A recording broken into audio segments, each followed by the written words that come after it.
Good morning, guys. Good morning, everyone. Hello. How are you all doing?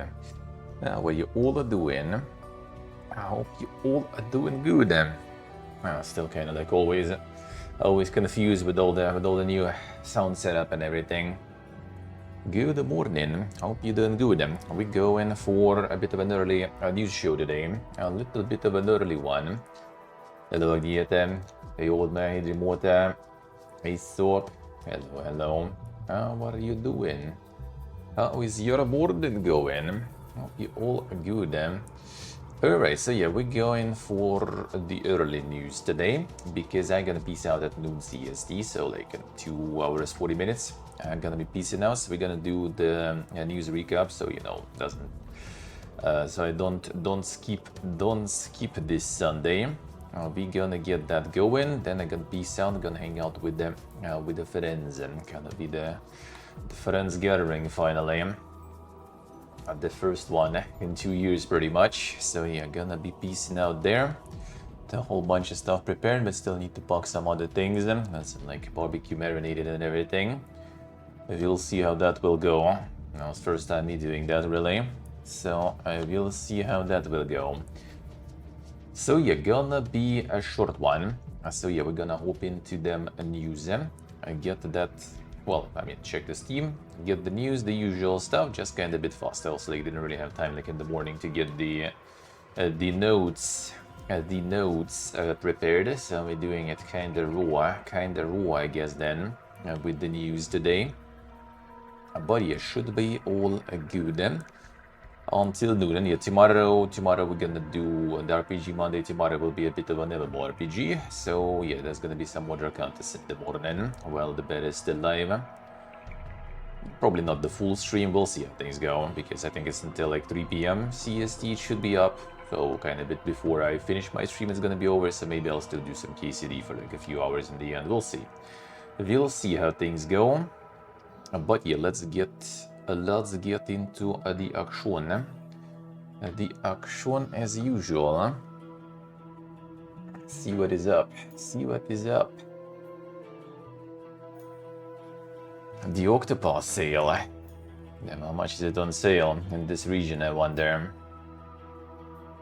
I bet it still is. I bet that 23 bucks. The full bundle 41 bucks, yeah. I'm not sure about that one.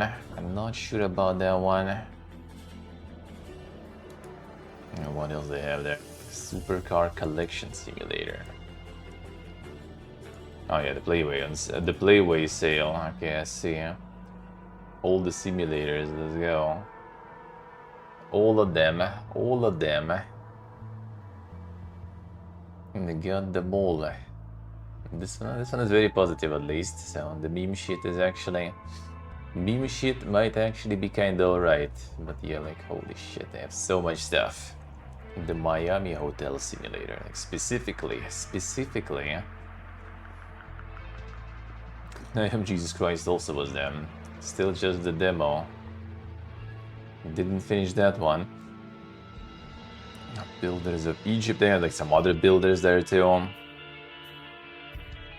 They be farming. Insane. And the SteamWorld Heist already on sale, 67% hopefully. Yeah, that one somehow like wasn't actually up to their expectations whatsoever.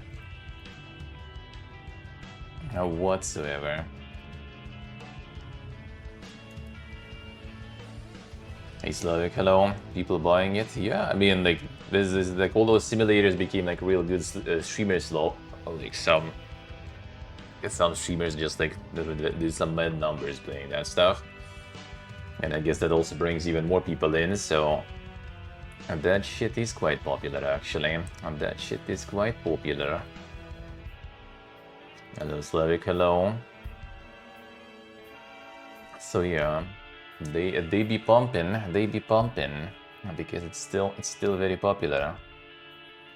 Kingdom Come Deliverance 2, 30% already. Not bad. Crusader Kings 3 70%. How much is it with DLCs and stuff there? Damn, Assassin's Creed Black Flag on discount.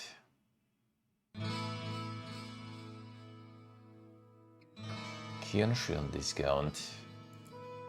It's gonna be the second one. I have some like interviews with the devs, but yeah, still I wonder. Need to play that stuff. CK3 has a Mega Edition. Damn. The collection bundle, $115 only. Damn, son. That's like nothing. A starter edition for just $43. So cheap.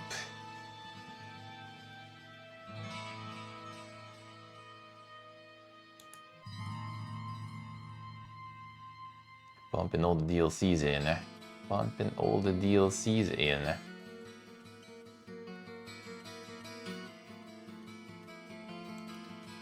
That would be nice to play it at some point again. I did play it on release. I guess it was like the Game Pass or something. I don't remember actually. Probably, most likely. What else would it be? Because I did play it, but I never bought it. I never bought it actually.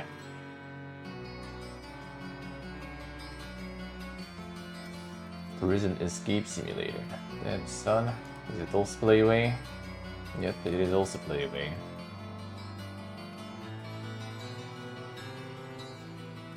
Okay, I'm gonna be digging with the chair there. Holy shit.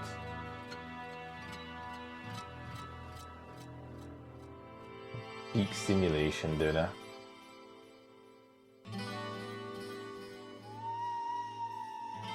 Peak Simulation. Now this is this kind of meme shit, so.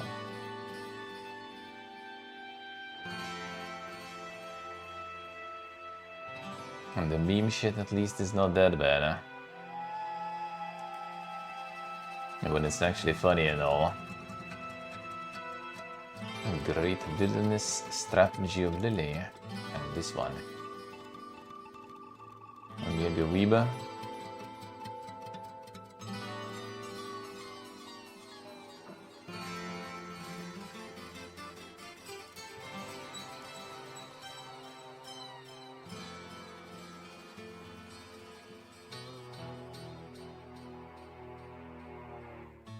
Actually, the insane strategies.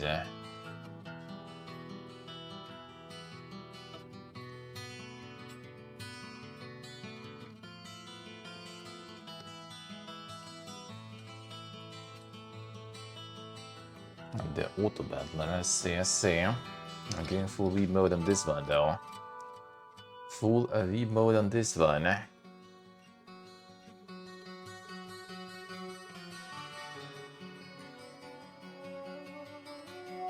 A video on Battle Royale broadcast.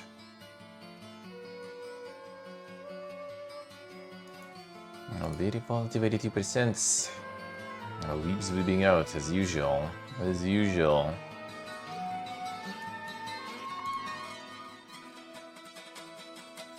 No, like the top ones only just like highlighting it as Yuri stuff. That's all you need, I guess. Alright. All you need to be happy. The Wu-Chang's still mostly negative? Holy shit. Climbing up slowly, but...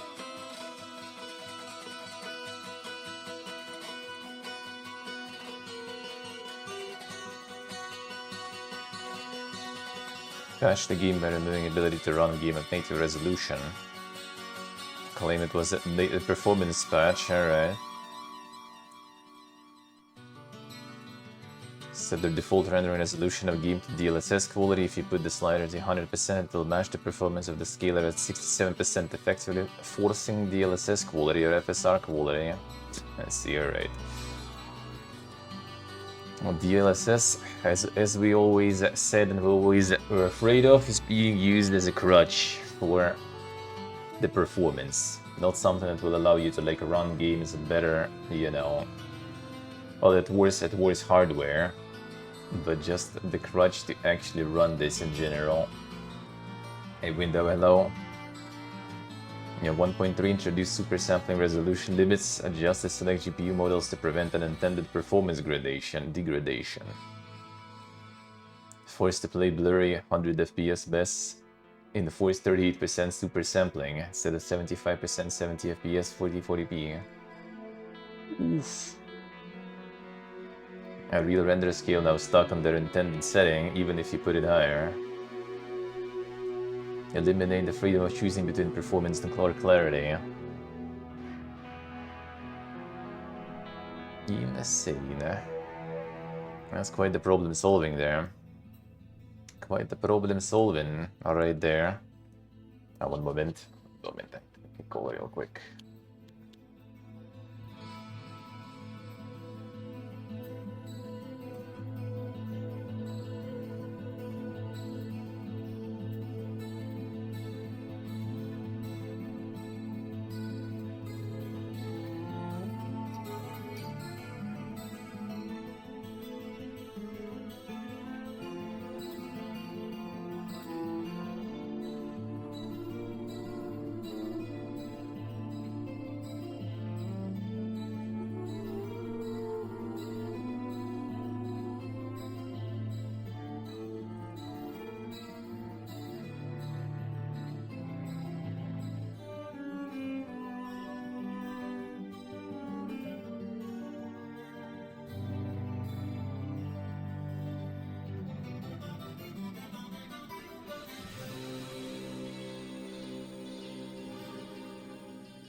Alright, there we go. Sorry.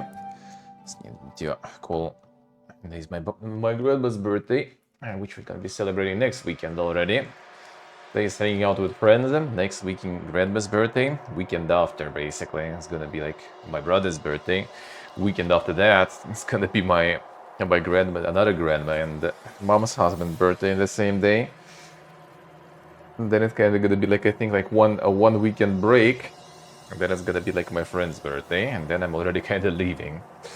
Then I'm leaving, and that's gonna be my birthday already, but that's already gonna be back to Armenia at least, and that they're not gonna even celebrate anyway, pretty much, most likely. Don't maybe just like gather with friends there in Armenia, but like nothing crazy.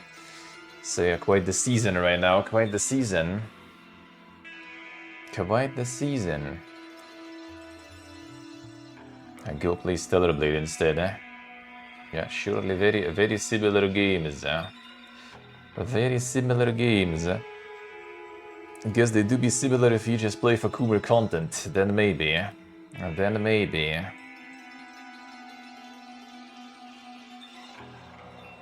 Supervive. This one. Oh, this one was like an early access, I guess, or something. Yeah, 1.0 reinvented Supervive. Well, looks like the reinvention didn't go that crazy good though. The action battle royale.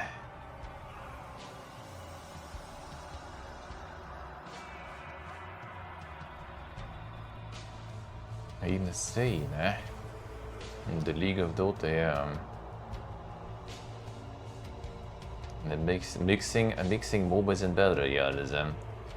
Get all the metas in. Gonna get all the metas in. Wheel World is out also. How's that one going? Going pretty good.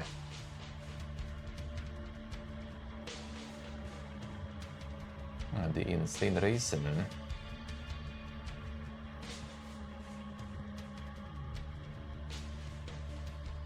Seem like really good reviews and stuff though. Nice.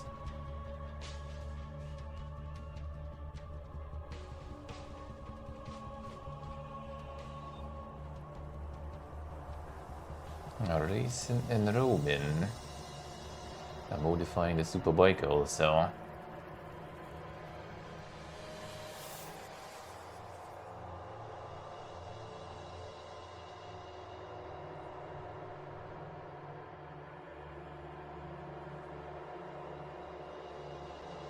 Just found it a bit dull.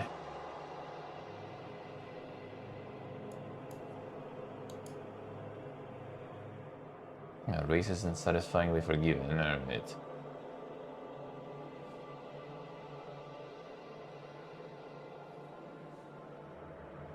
Bad performance? Dude, really now? Really now? Even a year? It's just like one special and there it looks like though, like this. Edible Shelter 2 is also Playway. That is also Playway. Dude, they're just like starting with like 50% discount already. What is this shit? It is Playway, yeah. No, it's 15%. Huh? Gaben. Your shit's like, I guess maybe like the bundle discount. Oh. Then you get 49 there. I don't see 49 whatsoever. $9.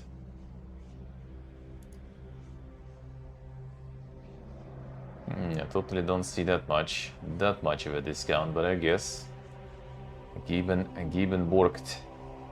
You got the abiotic release. I didn't increase the price. Still staying pretty much in overwhelming the range. Nice. Playstack was also Balatro, right? Yeah, I think they are. I think they are. Yeah, Balatro. Golden Idol also. Got some bangers right there. Game's fun even for solo, I see. Nice.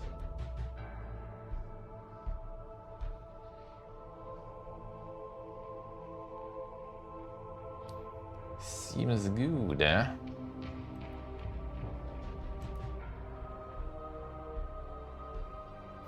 The Hill Caucus. And apparently is also pretty nice. Hades at home, eh?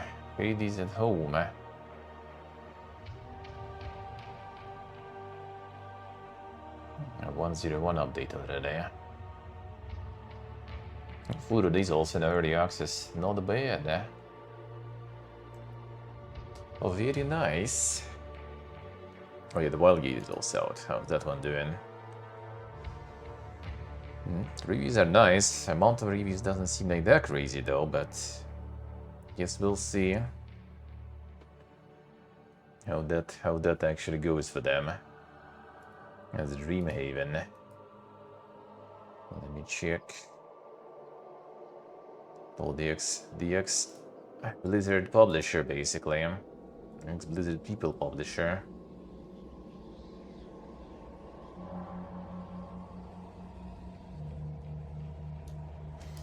How's that going here? Dem King is watching with 12,000 people. Not bad. Not bad. I totally don't see it there. Rimworld is pumping hard though. Strategy games are dead. No one needs that, dude. And no one needs that. Because, Wellgate, yeah. How's that one going? Because that one gonna be kind of defined by the audience. How many people actually will be playing. I mean, ain't that crazy, but Hopium's still there. Okay, it's like basically like the space extraction thingy. That totally will be really reliant on about the people playing. Yeah, the 2K currently.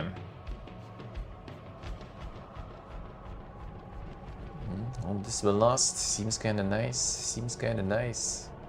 Exactly my genre in general, but I mean, seems nice. Seems good, eh?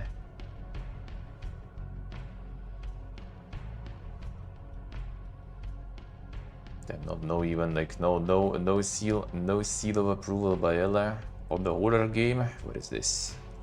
What is going on? I'm not actually playing some horror. Huh? Is this not lethal enough? Not lethal enough?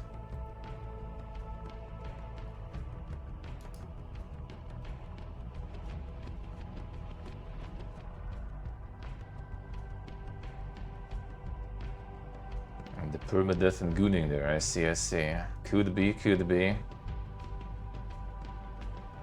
Yeah, Widow. Yeah. It's all about like first like month or two. If you get like a big player base at the start, at least you kind of can like float for a while. If you don't get a big player base, then well, that can dip even deeper, and then it's just kind of like this like downward spiral because like not enough people and everything's gone. Like even like the Speed Freaks, for example, right? Like it's a nice fun game, really, but and the player base just kind of like didn't really lift off super hard, and then it ended up being completely dead. Absolutely dead, eh? Is it even more dead now? Is it already completely dead, eh?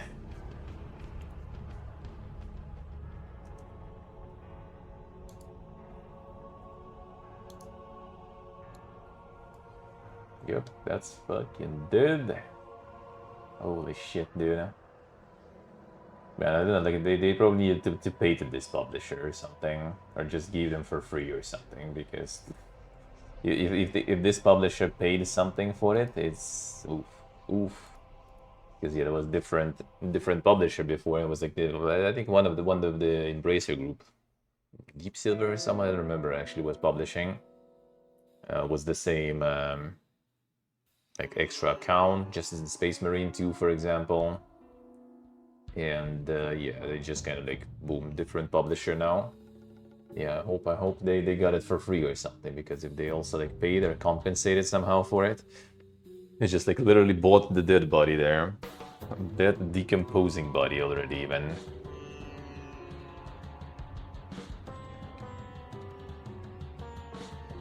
True window, true, huh?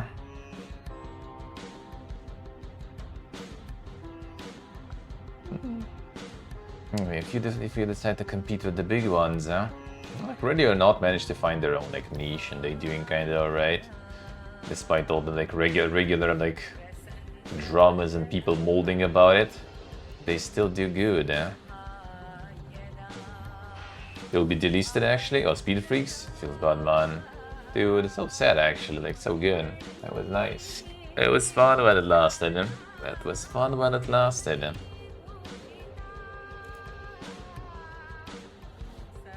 A Village Tale. Coolissime.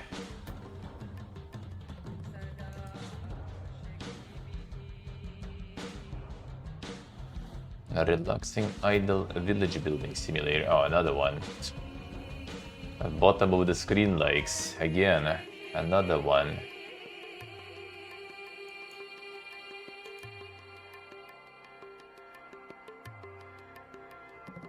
At bottom of the screen slope.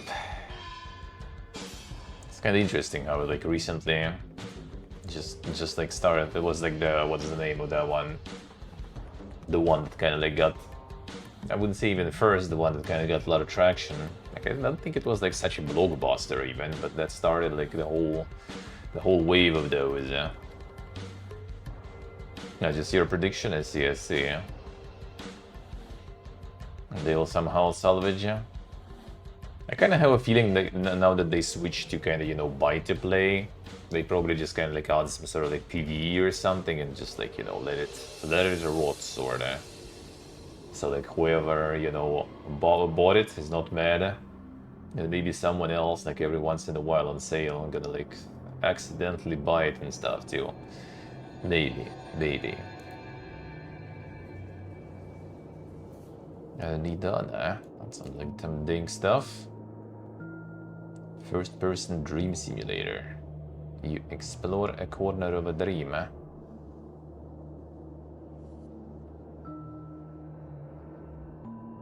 Some big dreams, eh?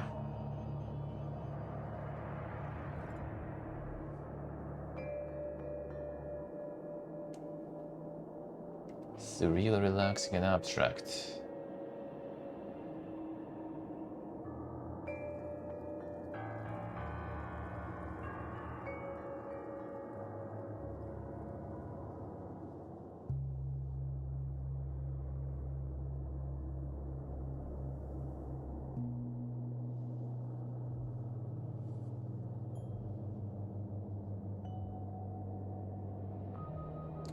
Not sure looking at it exactly what you're gonna be doing though. But I guess yeah, it's about all the weird shit. Not sure about the corner of a dream, eh? But sure is about the corner of dankness.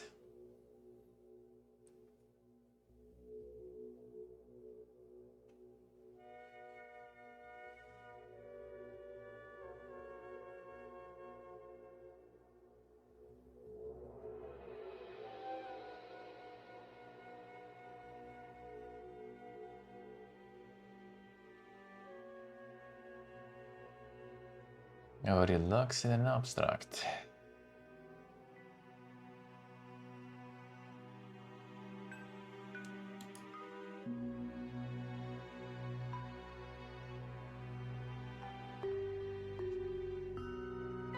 No, that's gonna be some odd stuff. I guess. Star Vortex. No, this summer. No, the action RPG inspired by classics. Wasn't there another one I was playing? Like... Something Break or whatever it was? The machine releases next week already? Wait, that fast? Huh. Interesting.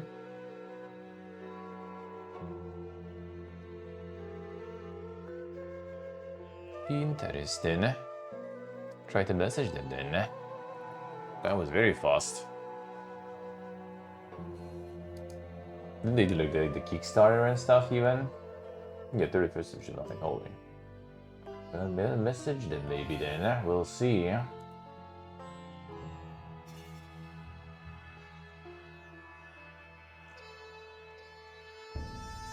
they just like had a Kickstarter or something long ago. That's fast. That's fast.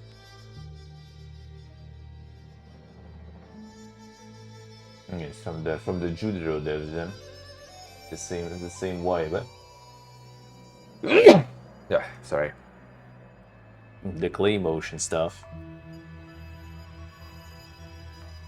I guess we'll see. Maybe. Got the demo and stuff. Might be interesting.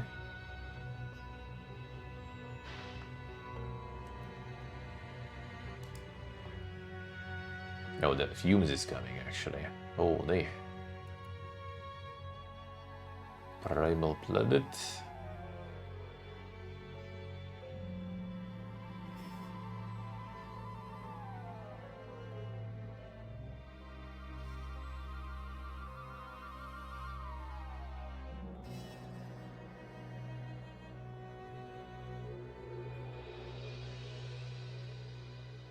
And the super platform and even in co-op too.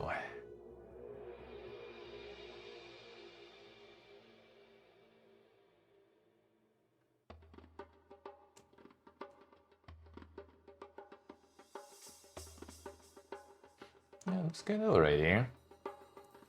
Looks kinda interesting. Yeah, the Fumes, when? 28th of July, early access. You'll see, the demo was nice. It was like somewhat, meditative, oh, they had all the deliveries and stuff there too. So they're trying to add some more like substance to it, I guess. Because just like fighting, like just driving and fighting around was kind of like, I mean, it was nice, a lot of options and stuff. But I did kind of feel like it might get a bit repetitive. Now they're trying to add something else to it, maybe. Still gonna be mostly about the fighting, looks like, though, not just the racing and stuff, too. We'll see. I need to check if I'll be able to get the access. Like the musicas and everything were kind of like really nice combo in that sense. But demo felt a bit like empty. So the access also, but maybe.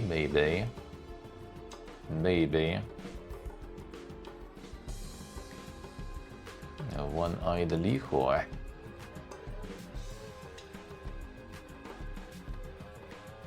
A green first-person horror adventure.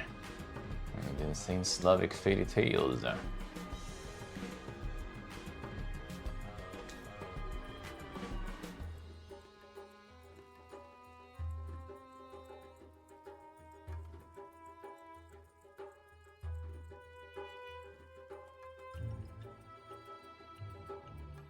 The horror maxing, not my jam. That could be kinda interesting though. Slavic mythology, you know, is always nice. It's like, ooh. Wonder every once in a while what is going on.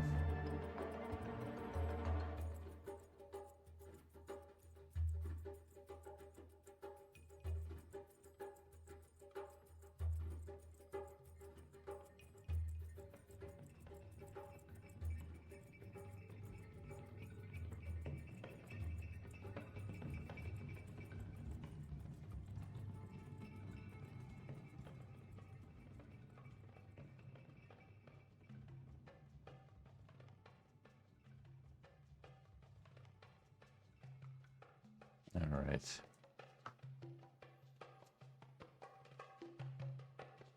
Ingborn. Ja, more deck building.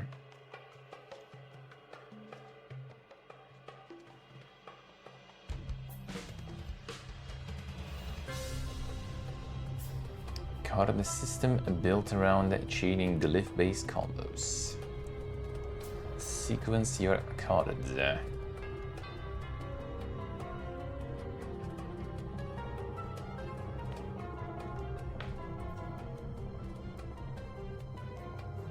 Customize the skill tree, so it's a better progression like that before each run.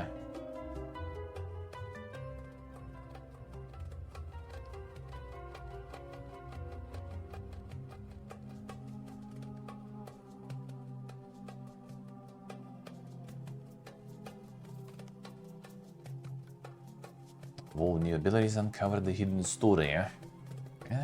But no, man, that's kind of like doesn't ring it. From looks, from just the looks. Sometimes some deck builders you see and you kind of like, it'll be interesting. It might be interesting though, but like, from the looks alone, maybe just not really feeling them right now or something. Usually I'm all up for some deck building. Usually I'm all up for it. Simcade RC, a racing game. Realistic graphics and physics. That's like kind of cool, like those, like, you know, RC, you know, mini cars, racing games back in the day. Surprised there is not more of them. Surprised there is not more of them.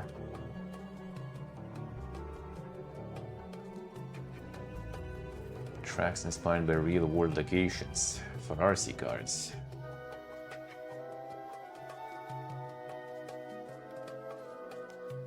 You even see them in scale on RC cards. The real-world locations. Can recognize them. It's kind of interesting how they can, like, in racing games and stuff, like in sports games.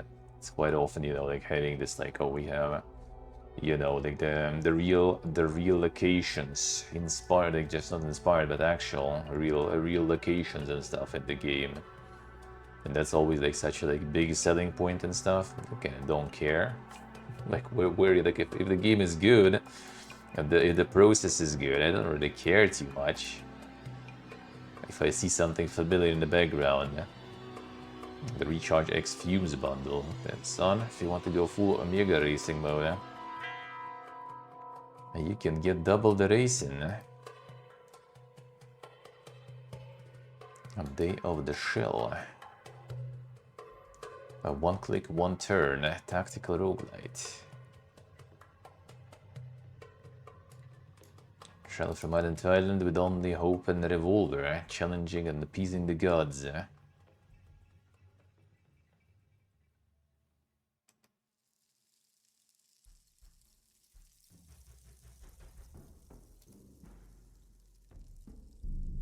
And 100 burden kits. Damn, son. And this time in Berlin. The amount of games they have already is insane. Gold Adventure Gold. That sounds familiar. That sounds familiar.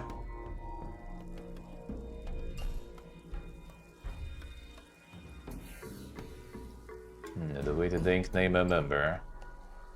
Also 31st.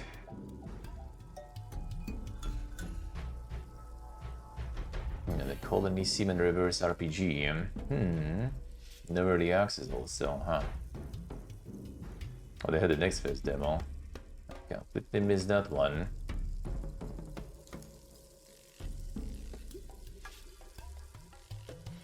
The Majesty but with weaves. I mean, we'll see, we'll see. I'll need to check, I can get the review copy and stuff. It'd be interesting. Majesty likes we like.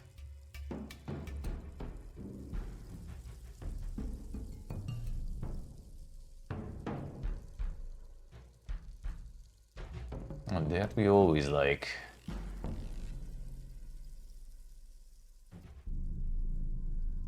Got some dang stuff about it going. Give you quests. Recruit unique adventures, build the city and raise a pet god beast. Citizens change the city, fight the monsters.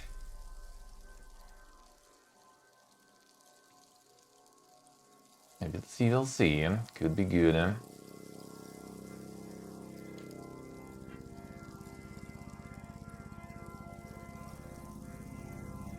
These could be good. Got some god beast arriving there. I'll try to get here. Just don't like triple the setup, dude. Like all the climbing around there. And then miss the cat. Yes.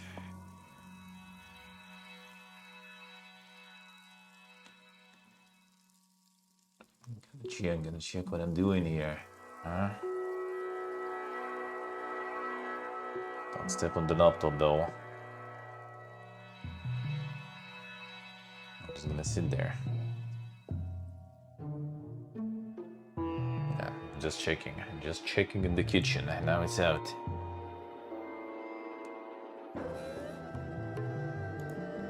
Let's see. Stronghold Crusader Definitive, eh? Hey, boss face, hello. How we doing, man? How's it going?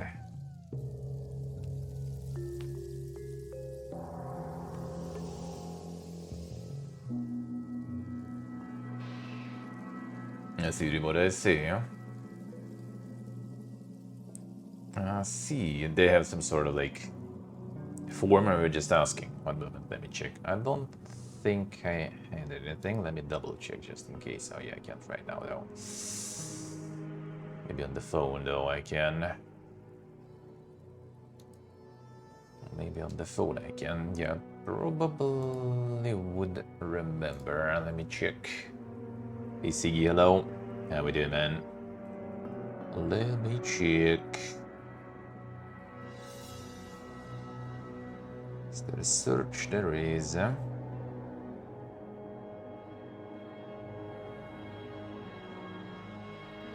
No.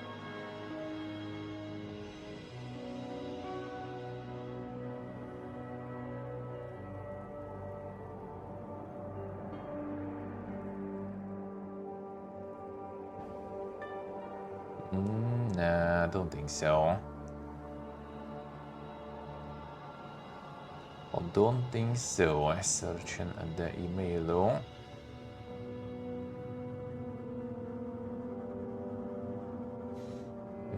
Not really, not really. We'll see. Maybe they will. They'll need to check.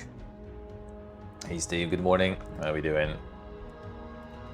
Let me see. I mean, maybe they didn't do the outreach yet.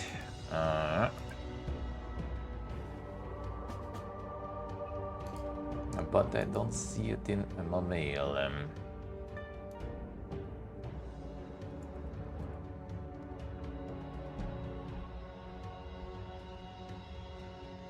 It doesn't seem like it's on Keymailer. I don't think it's on Lurkit. Let me check. I love you guys.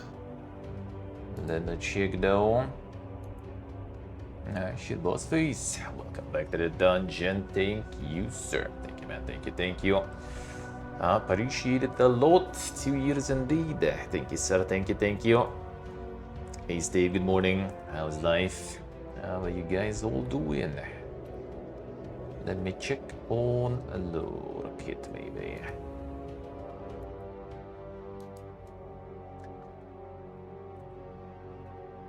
Nope, not here either. So yeah, I need to kind of like get contacted by them or find them somehow else. We'll see. Need to remember. Need to remember to check then.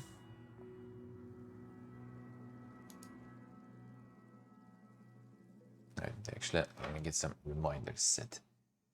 Because I need to do some things, but like with all these, like, you know, go there, go here, meet with all the people. I am forgetting about it. Some things.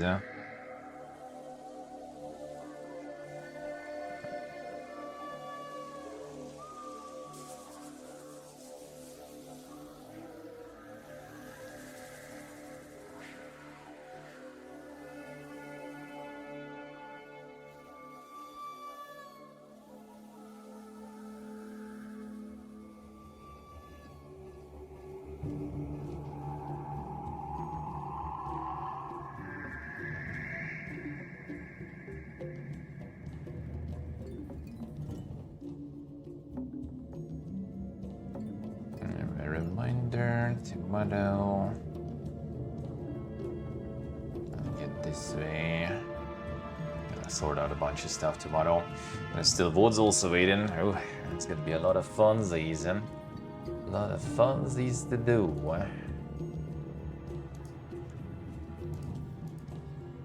There we go. Alright, Definitive Edition is actually pumping, holy. 90% positive.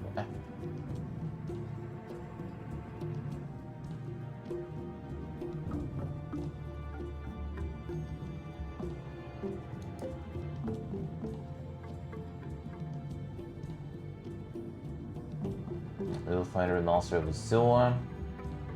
Still the same. Some people not happy with the AI stuff there, I guess. Foodie Parisian is pumping hard too. I got 1 point over these.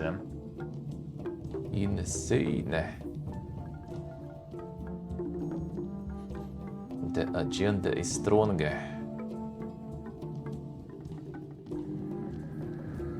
Yeah, quite impressive. Maybe one day, we'll see. And get the key on like the early access back then. Then the bundle. The bundle with Sultan's game. Insane. That's quite the bundle there. That's quite the bundle. Got some bangers bundle there. Yeah, demo of this one was insane again. Oh, Neo the Abyss is out. Not the best reviews. Tell me what is up with this one. What's wrong with this one?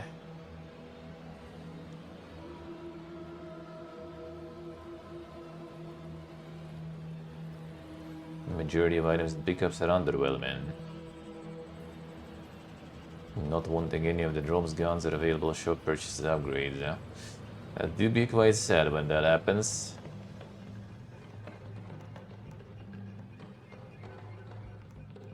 Truly hate this game with passion, damn son. The dedication.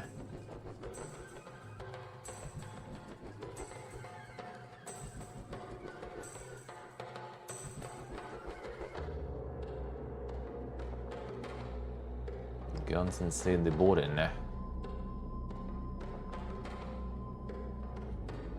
Got a refund even after 3.5 hours. See, you can try to shoot your shot sometimes. It looks like even after 2 hours. It looks like.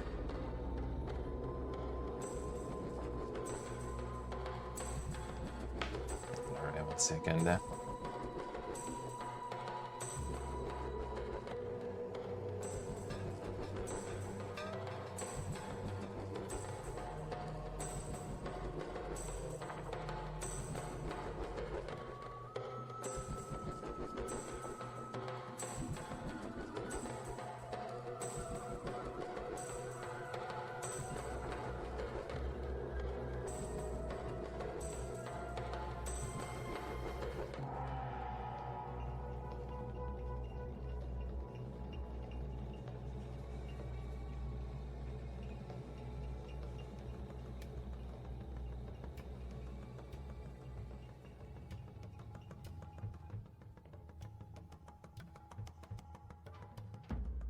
The Cat Quest 3 to be so fun. It is really good, yeah. I played that stuff, that was nice. That was nice actually. Oh, like legit kinda fun systems and everything. I mean, look at a lot of Nintendo games. They all fitting, you know, like if you look at them, especially for kids. But then you play them, and I mean, they fun and stuff. No matter what, I just kind of don't really like the style of most of Nintendo games. Cat Quest is like it's cats, right? So I guess they got the bonus points there, sorta. But yeah, it was actually legit good. Then it was actually good.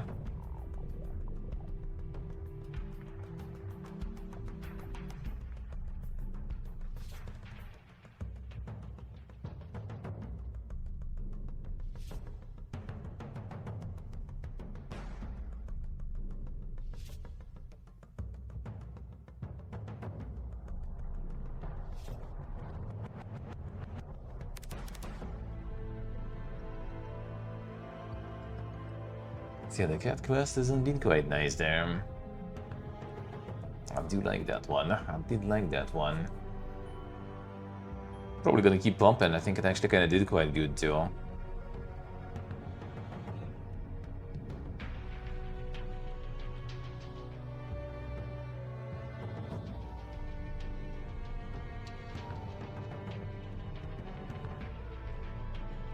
Alright.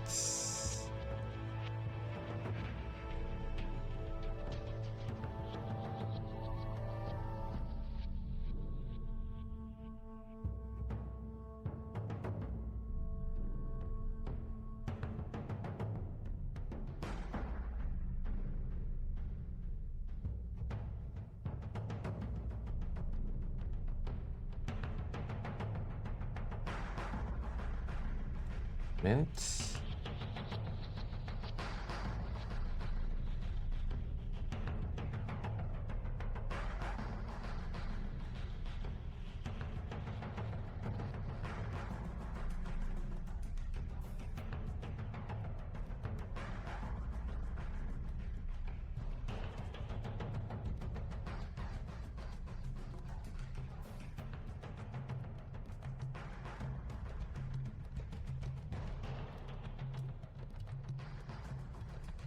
The fucking landlords in Armenia again with the big shit. And they're really probably trying to like farm some points, you know, to not return the deposit and everything. I fucking bet. I just want to kind of like annoy the point to just kind of move without taking deposit or something. And my friend said he's gonna be fighting them though. I guess they're already kind of like also like, you know, like getting him weighted triggered now. So he already ready to go fight. Already ready to fight for that stuff. If not for deposit, then at least to kind of so they go fuck themselves for the time being. So we move already.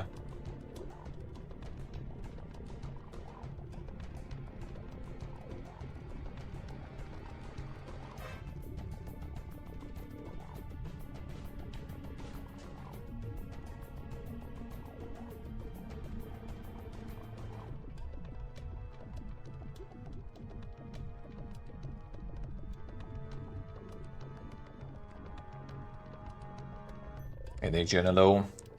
How we doing?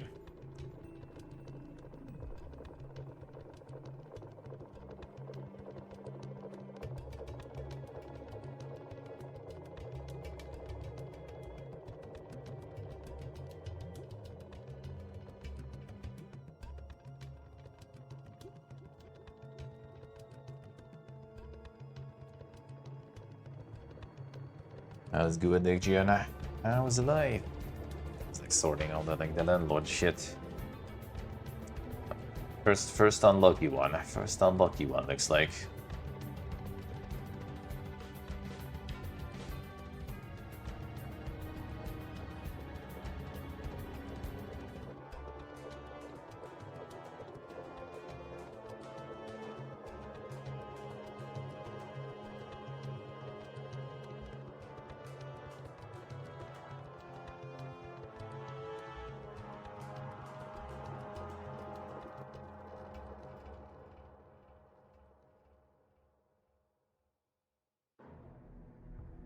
There we go.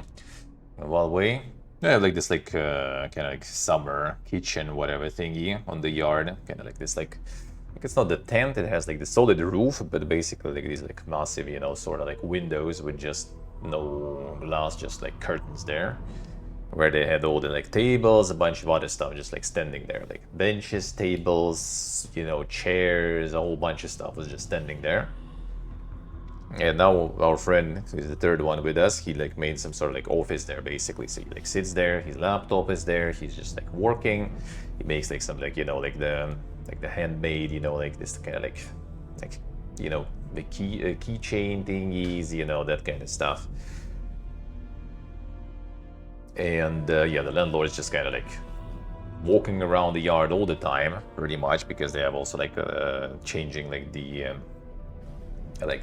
what's the name, like tiles on the yard, like the roads, with making the roads with tiles and the concrete ones. So they just like checking how the workers do that stuff, which they already do also like for a fucking month or something, if not more. Well, I assume they still continued. I doubt they finished, but when I was leaving they weren't done yet, and they were already for a month doing that shit. So the landlord just kind of like barging in there in the yard, and I mean, they don't barge in the house at least, but they do check what's in that, you know, like this summer thing. And our friend is also, you know, like a bit of a messy person. So like, it's not like, you know, like food leftovers or something there, but it's just kind of like chaos, you know. And they started molding. They started, you know, like just like telling us about it, like, you need to clean that thing, you know. Like friend was like why? Like when we gonna, you know, return you the house, then it's gonna be all clean. So, you know, you shouldn't even give a shit like what it is there now. There's gonna be rats and everything, right? Like, dude, there's no food or anything. It's just kind of like, you know, just chaos, you know, like a bunch of like stuff laying around, like nothing crazy. Like, I mean, it's literally was used to just like store like benches, you know, tables, a bunch of other stuff. Like, it wasn't chaotic, but it was like useless. It was just like a bunch of like furniture for the garden, like just standing there, while, you know, molding that there is like something, you know, out of order or something. It's not like your problem, not your business. We're gonna return it to you how it was, and that's it. But no, they like molded out once, and the next day they molded out. Like, it's basically the whole family was like going there to watch, you know, what is up there. I don't think it was that bad, really, to be honest. Well, I do this quite messy, but that wasn't the worst. They haven't seen the worst. And they thankfully don't go inside the house, because I'm pretty sure his room is like complete dog, especially with his fucking parrot like shitting all over everything. She probably would like that stuff. So yeah, just, and then that was like 2 or 3 times, I guess, like 2 or 3 days in a row. We told him, and he sleeps through all this stuff, right? Like, they arrive in the morning or like around noon or something, right? Like, and it's either like me opening the door if it's in the morning before stream, right? Or it's my friend opening the door and listening to all this shit, and they like taking us to show us that stuff, right? And that guy's just sleeping. He goes to bed at like, you know, like 6 a.m., like 7 a.m. or something, and he sleeps until like, I don't know, like 5 p.m. or some shit. So he only arrives in the evening, and we tell him like, yo, like, you know, like clean or something. They're like molding about it. Yeah, well, I mean, once he kind of did like he basically like gathered a bunch of like garbage and all that stuff, and just like put it like outside in like the box. Like, dude, like remove the fucking boxes. They're like there in the view instantly. Ended up my friend like washing the floors there and everything, who's not even like sitting there, right? Just like, so they fuck off already. He ended up cleaning there. And now they call him and he's in another apartment now because he's getting like this registration, right, for like papers and stuff. So he needs to live in another apartment because they were checking there. So he lives there for a while. Gonna get his passport, I think tomorrow it was. So then he was gonna move on back home where we live. So she's calling him like, let's go check it. So I guess they arrived again, maybe didn't like something and not calling him to tell him what they don't like. He's like, all right, call me on Tuesday. I'm not there even. I'm not there even.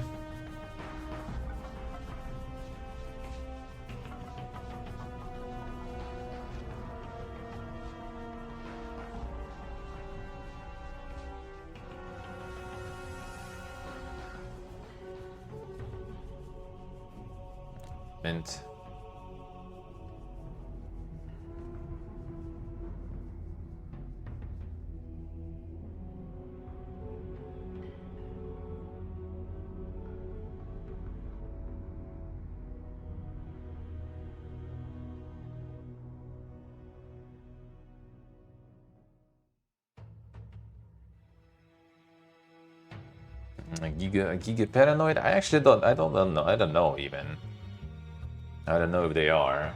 I think like Giga PP again, dude. That way. See, they're gonna see, like BC is good, eh? I mean, why not? Yeah, BC is not bad. It's not bad for sure. How good? That's already like the question of, if you're properly getting remunerated and stuff, I guess, for the BZ, and awarded for it. No, that's not. I mean, it is kind of new domicile, but yeah, it's my parents' apartment. I'm visiting for a bit till end of August, so I'm kind of skipping all that fiesta, thankfully. Thankfully.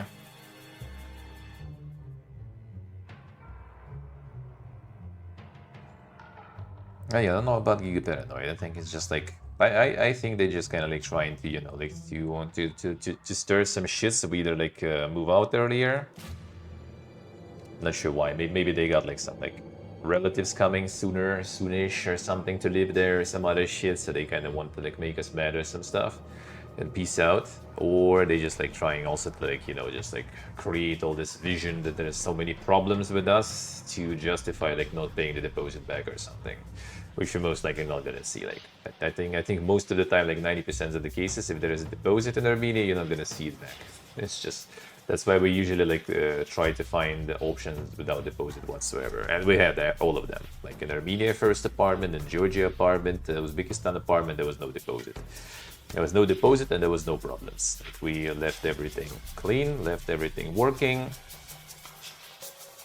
But deposit you kind of never see back. In Armenia, from what I heard at least from other expats and stuff, deposit, if you paid, you most likely not gonna see it.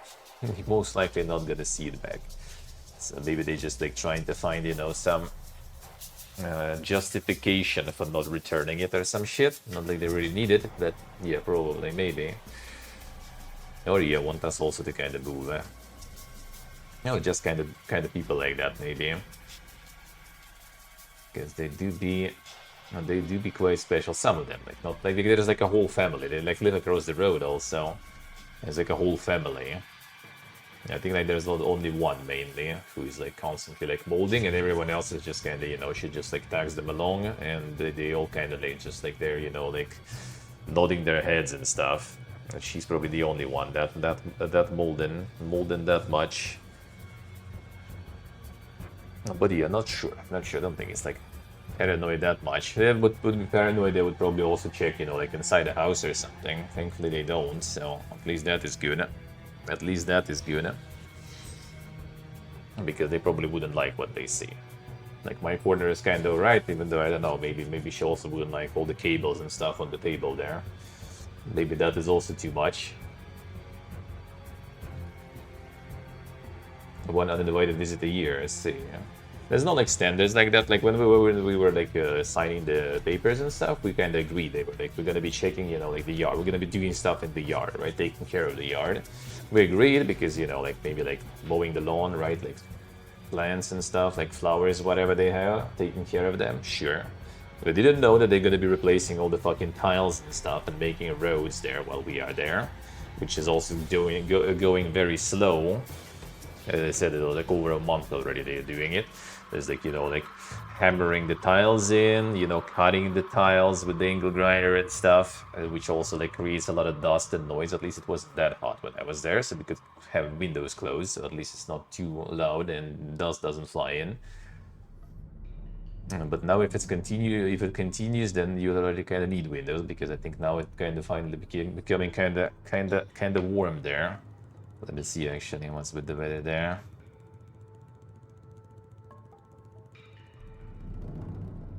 But usually they kind of like, I think it's not really like kind of some sort of standard how many times they can visit and stuff. Usually it's just kind of like they ask sort of, right?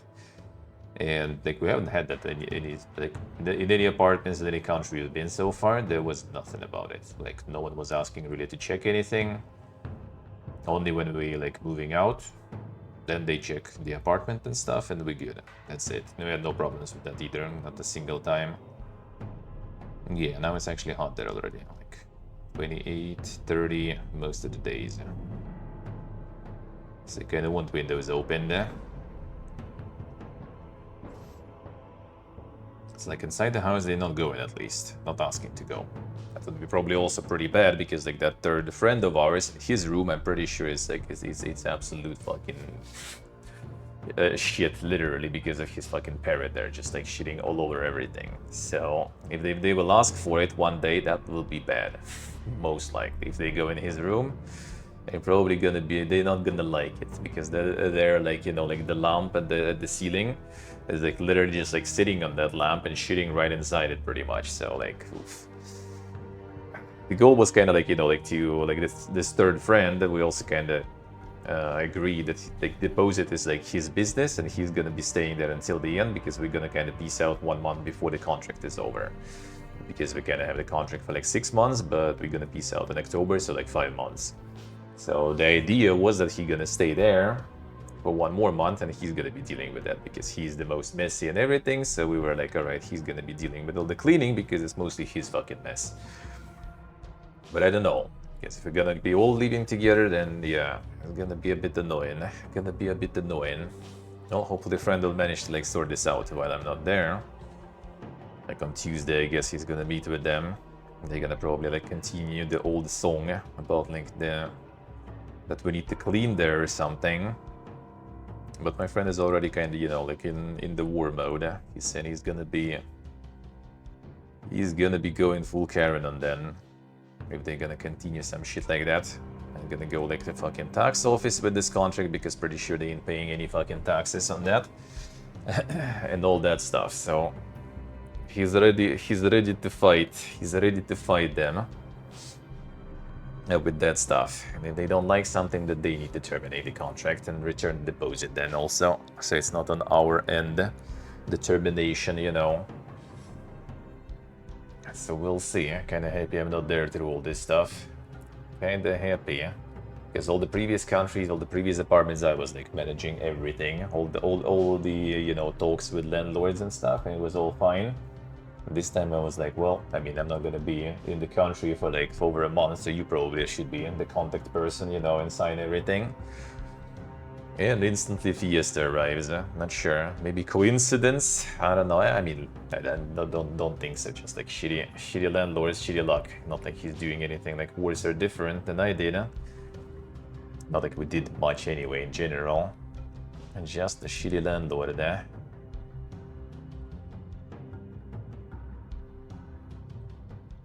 The Robocock Rogue City actually doing good too, huh? 83% positive.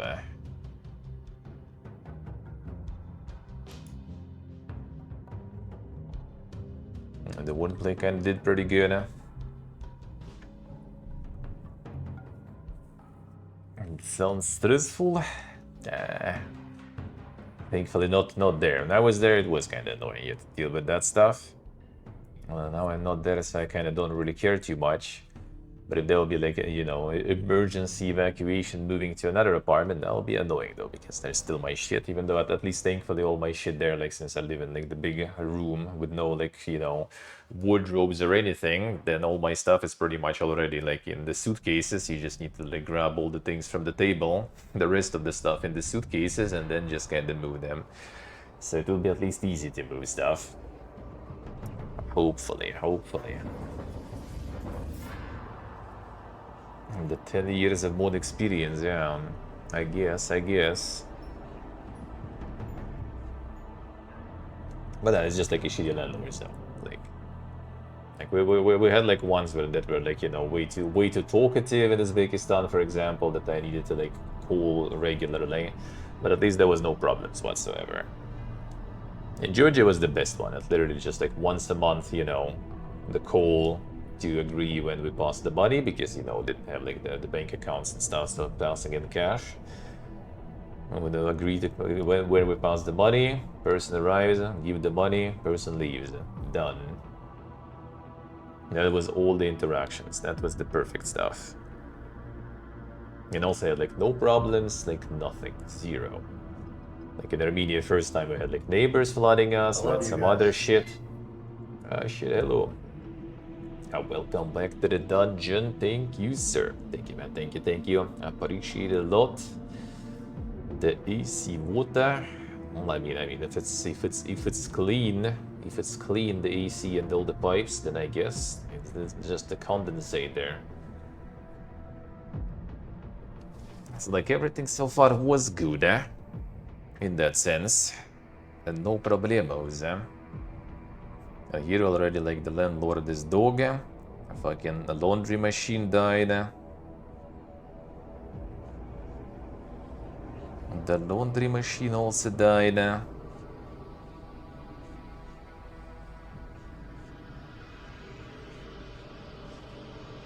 Well, that we fixed at least also. That we also fixed at least. But that's a sign. There's already more things breaking and shit.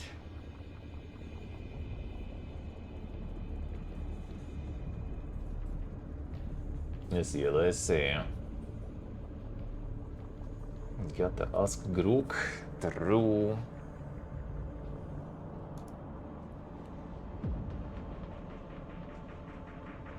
I never emptied the tank either there, let's see.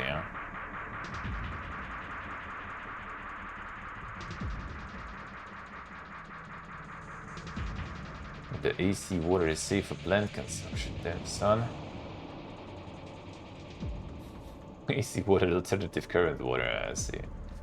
That does sound like something else.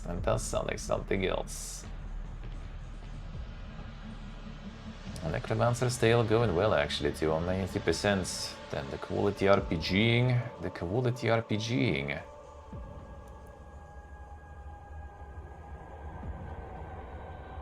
Survival game set in deadly quarantine zone. Scavenge for resources, craft tools, build shelter, survive against dangerous animals. Oh, there you go, another, a horseman of apocalypse. In early access also. And you get like already mixed reviews, but you still get a shitload of them though. There it is. These games be pumping. This one at least got some graphics going, so I guess that's what helps there. It's in performances, dog. Yep. I had 950, 70, 30 gigs DDR5 RAM and game is buggy. I need some work.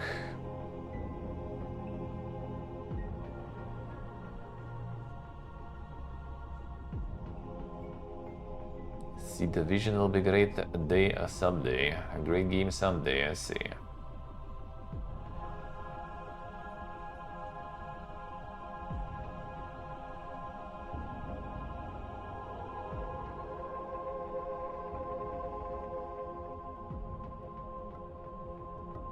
A refund at start of Heller?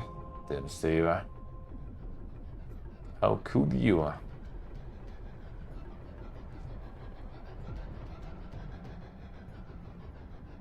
How could you?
East USA.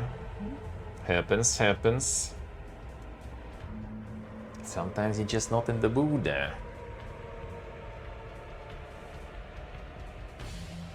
Sometimes you're just not in the mood.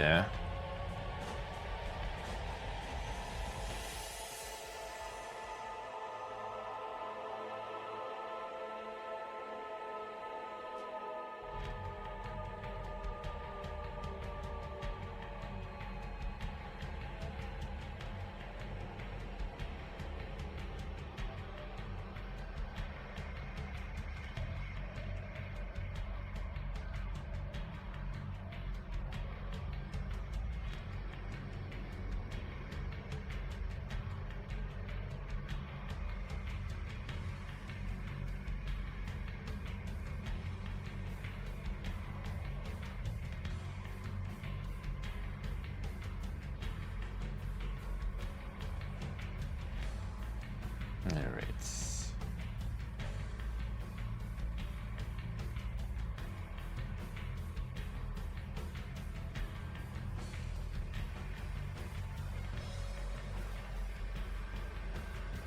First person inside the ship. I see. And leave and explore the ship as well. There's not a lot of those that can foot that build.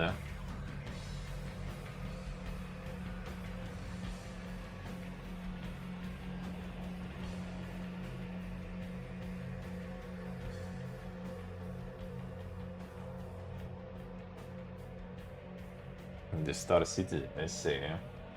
Yeah, No Man's Sky works. No Man's Sky works. Equark, hello. Keep up the cut.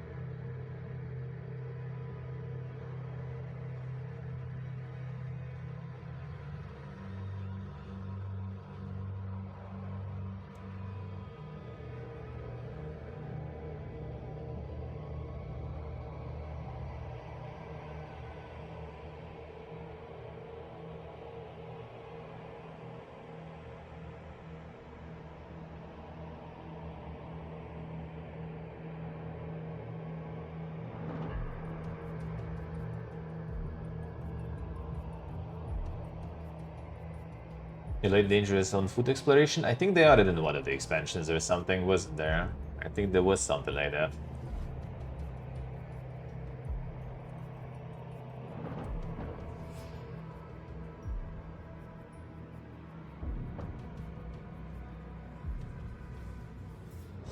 If you buy the DLC, I see. Oh, okay, it's not the update, it's the DLC, okay.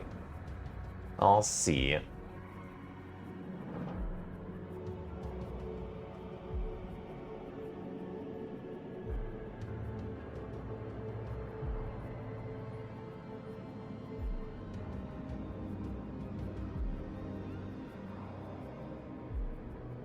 Just the mouse control in X4. Well, I mean, that one is also kind of like the strategy sort of thingy, right? So you kind of do need the mouse controls there after all, eh?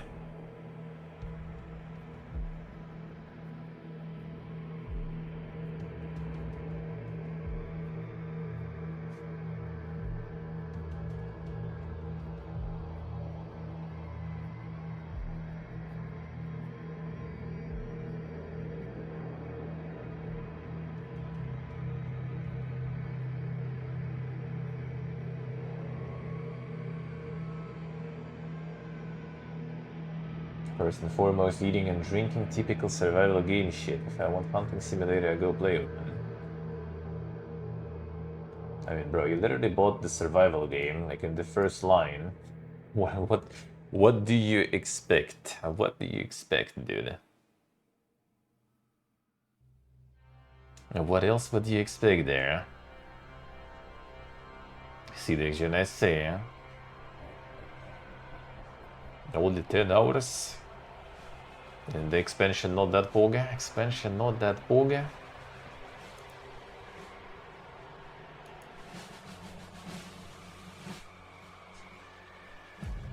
The Drifter.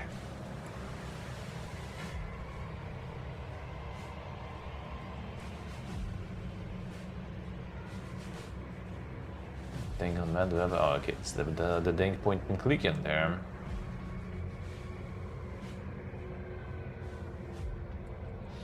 Fast-paced point and click. Yeah, really good reviews in this one though. Holy. Holy. And the dank pixel arts.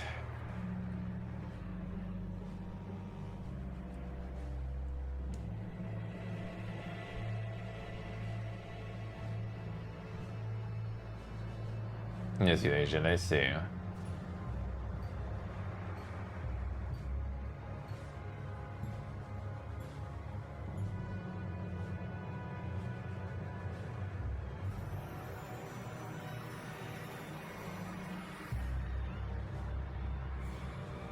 Only had to use every item in my inventory and every other item in my inventory twice. Damn, son. That sounds good indeed, eh? For the point and click standards. Hey, Belial. Yeah, this one kind of like didn't make that much over the impact. Seems like just kind of went a little on the radar, sorta, I guess. Yeah, well, Diablo 2. Diablo 2. Time for Starfield? Wait, didn't you play already? Didn't you play already? I thought you already game passed it.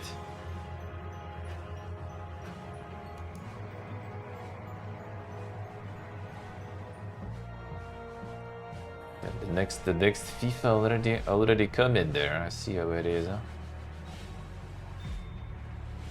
Time for your yearly milking there.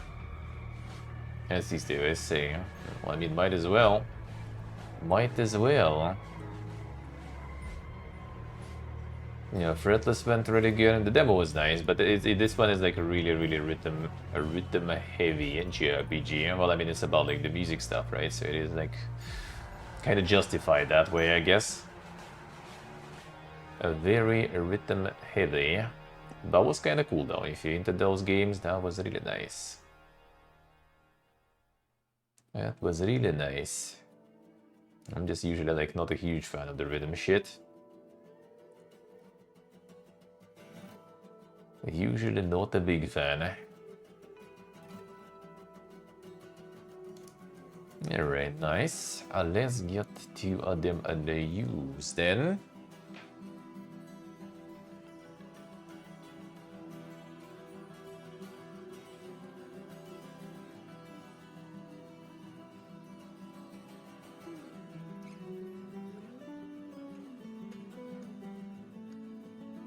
Play the Andrew beta that you skipped. I mean, that's an option too, I guess.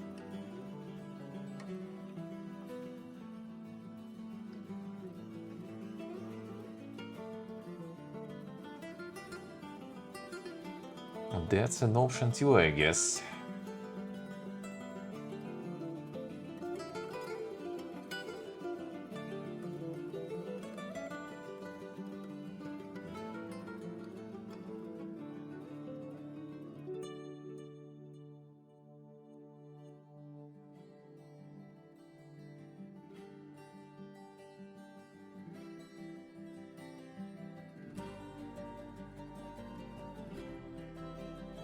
Mining or immersion go Starfield.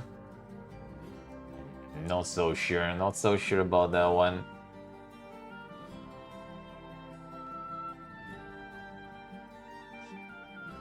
Star Citizen for mining and immersion, actually. It looks stable enough to play though, like I know it's playable and shit. I just wonder how stable it is nowadays. For mining you can go EVE Online, but there is a zero immersion though. Or you need to have like a very dank, vivid imagination, I guess, to manage to put yourself into that kind of, you know, immerse yourself into that. Hey Nick, hello, good morning.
Then reach the elite rank.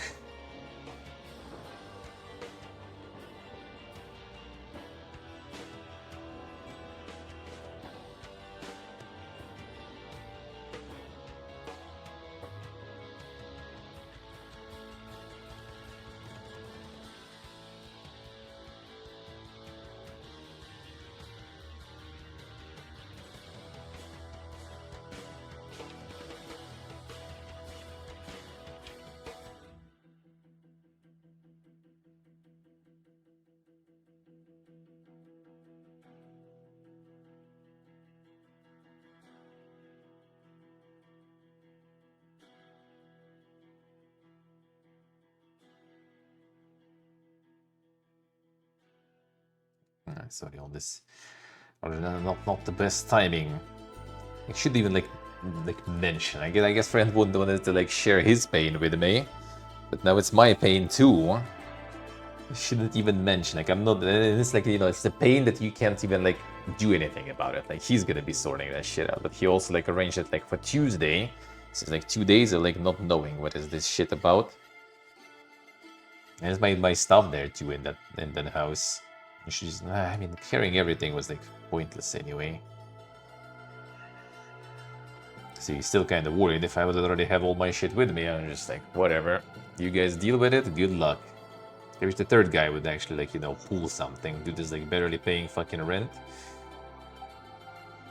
And also sleeps through all the events whenever something happens. And we need to sort this shit out. Like only like like living with people that are not complete degens, I guess, or something, I don't know.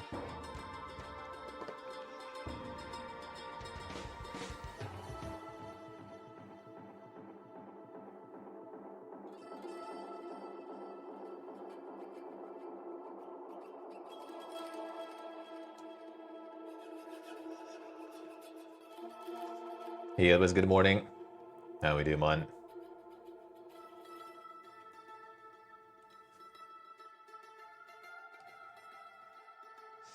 The free fly events where you can play test without cost. Let's see. I'll need to remember actually that I forgot to restart the router. I'm just like seeing that no frame drops now. Like, oh, I need to keep that in mind because yesterday there was like frame drops until I restarted the router, and then it actually kind of fixed itself. Alright, 1 second, soundtrack switch, and let's get into the actual news. So like 1.5 hours, a bit less of that. The time.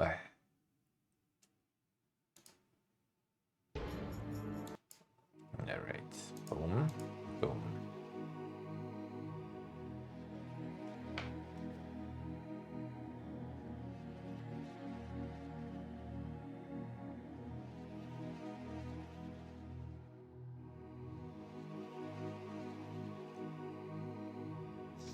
Well, let's go. Alright, so let's get into them game news. See what is up there. See what is up there. Favorite news, Favorite news again. The current developers of Vampire the Masquerade Bloodlines 2 are going fully indie again. Update: jobs lost during Stillwake's The Deep Studio management buyout. So they basically bought the company for themselves. Slipped the surly bonds of Subo Digital and the coercive management buyout with a facilitation from Hero Capital. Fully independent, focusing on creation of original games with 2 unannounced projects in the offing once they finish developing Vampire the Masquerade Bloodlines. The price of independence. Got some layoffs already. So they've lost some jobs. Studio is currently 55 developers. Specifics are confidential. And no more layoffs planned. Studio moves forward. The divestment. More and more studios going independent. I guess those at least that can afford, buying out. If they can't afford, they just leave the studio and start a new one or something, looks like. The new reality, yeah?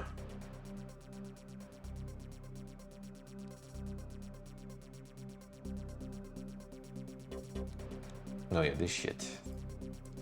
This look kinda cool. Surprise update for Fallout Bakersfield and the Doom mod that rebuilds the RPG's Necropolis as a shooter level. Now 60% done. This does look cool, dude. Does look cool. A bit. Look at spoiler.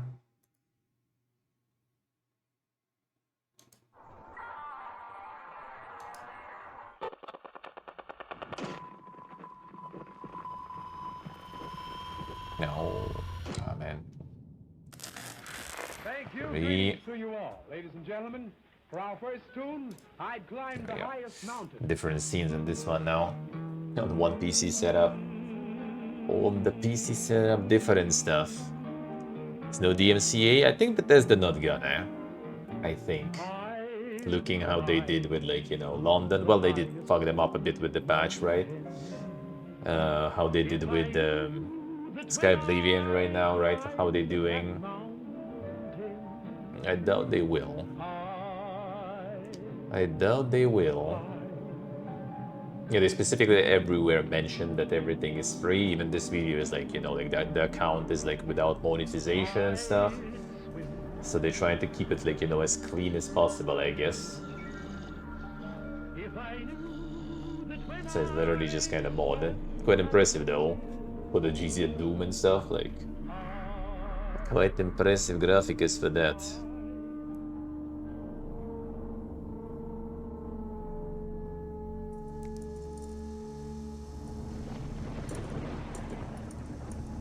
The only issue might be like the Skywind and Sky Oblivion is kind of like, you know, one of their games on their other game. This is like one of their technically franchises and games on different game. Even though I guess kind of like, actually I'm not sure. Like, the GZ Doom is like, you know, already completely separate open source thing. It is Doom also, technically Doom also in the same family, but yeah, not sure exactly nuances of that. The nuances I am not so sure.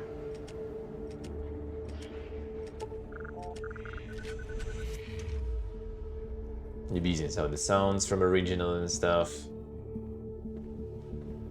which is cool. Like some of the ambience and stuff, even though it's on the Necropolis, so Necropolis has like one track there and that's it. But still.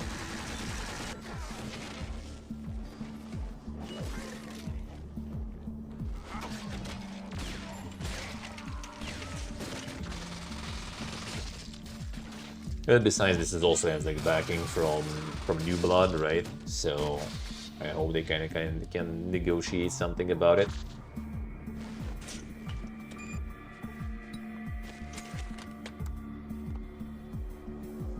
I do hope it will succeed, and then there's gonna be like more, you know, action like that. And not to mention, like, if you already did this, right, like for Necropolis, for example, like, dude, you already have like all the models pretty much, all the assets prepared, just like for Fallout 1, for Fallout 2.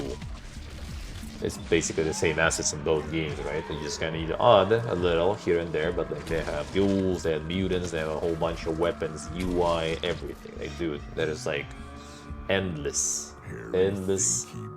opportunities.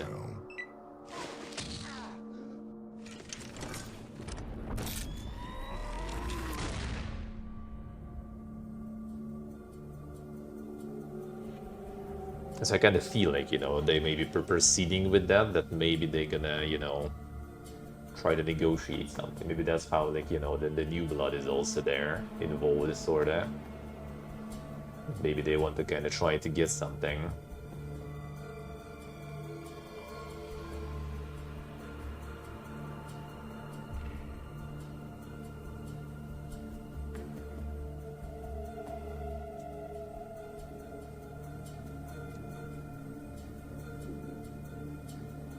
Yeah, so the readiness level's already pretty good, eh? How long it take them to make this far? Nah, I don't think so. Don't think so. Boosty also, the support. The good old, eh? The fellow Russians enjoyers of post-apocalypse. Classic.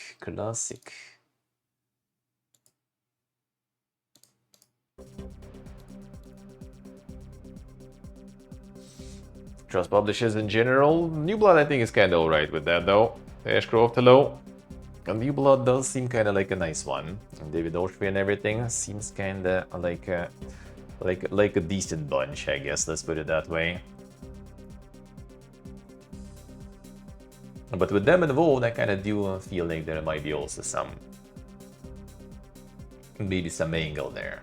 Because yeah, I think if you already like made all this, then like making more in the same vibe like at Fallout 1 and 2 is, you know, just like would be ways to not make it. Hey Mike, hello. How we doing, man?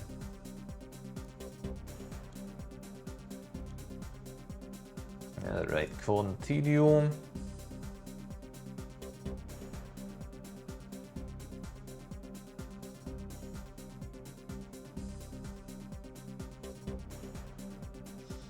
Continue on.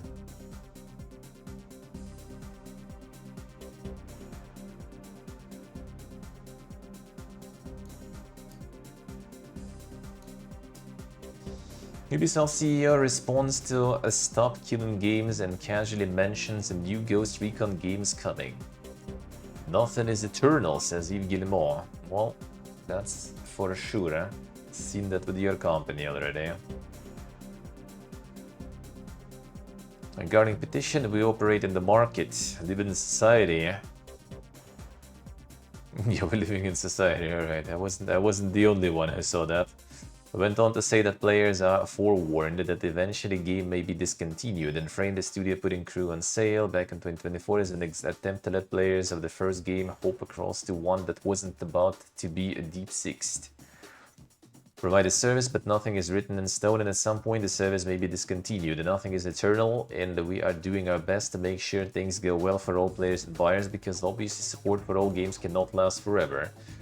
That's an issue that we're working on. That's something that the industry at large is working on to minimize impact on players. Nah, you guys working on to maximize impact on your pockets, dude. Like that is obvious. I don't even need to sugarcoat that, really. Except Doom Eternal, yeah. I kind of like, dude, this is just dumb. It's just dumb, man. Obviously, support for all games cannot last forever. No one asks you to support that shit forever. Just give people the opportunity to, you know, just play it themselves. You don't need to pump content for the game for, you know, like decades and hundreds of years. Just give people options to run it still. In any way. In any way.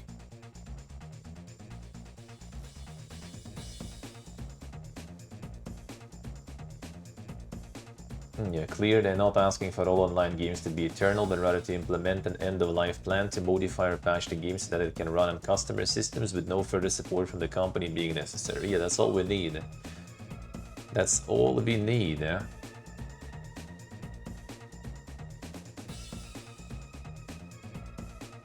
Just like Horde of the Abyss lobbies? Yeah, exactly.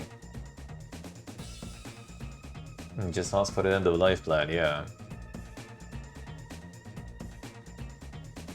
And it's something like, well, I mean, in a way, like Ubisoft, if anything, Ubisoft probably kind of knows with Heroes, for example, right? How it works. Like, you have the game that is like, lives on its own, and whatever they made after pretty much was like dog shit and didn't like stick around. Even the remake didn't stick around because everyone still played the modded version.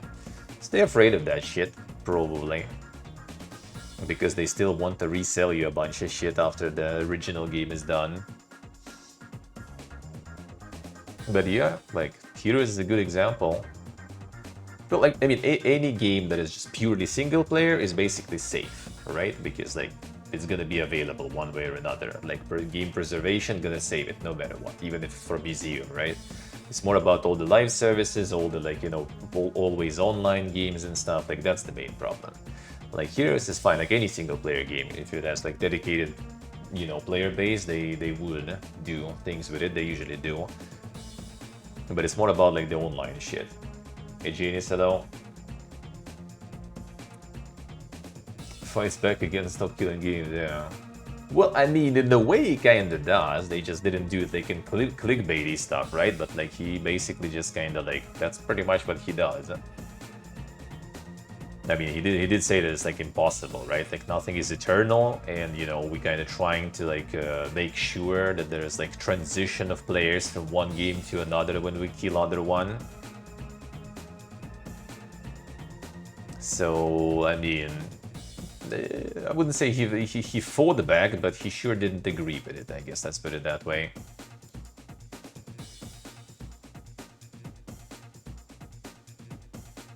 Playable with some Windows version and they are done. I think so. I mean, could be. Well, I mean, it's all about the always online, right? Like if it will be like the way to just kind of disconnect it, sorta, then it doesn't matter. The else already doesn't matter. You can still play this. You just need this. Well, I mean, that will happen. That 100% will be the case. Yeah. Like I don't think we even need really to like the patches for the further, you know, iterations of operational systems and stuff. We don't really need that. We just need them to allow people to have it. You can only play it on fucking Windows like XP or something, sure.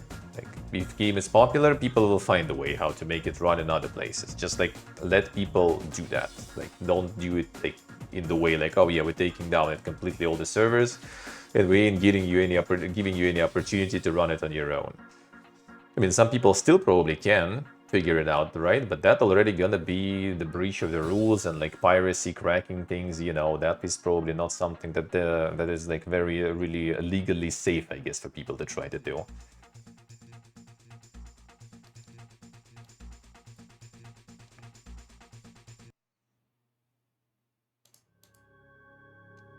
Greedfall 2 Studio Spiders is set for layoffs that will affect most of their animators and riggers, Dev claims. Staff at the studio called for a strike over frustrations about working conditions last year. Yeah, that's not doing that well there, eh? That's not going that well in Greedfall 2. Unclear how many staff have been affected by these alleged cuts. I'll reach out for the comment. Reap spiders, well, I mean, not yet, but yeah, that doesn't seem that good, because they started layoffs, unions striking, and I mean, understandable with unions and stuff, obviously, but yeah, the game is not doing that good, so I don't know if they can kind of still kind of figure it out, I guess, navigate this shit.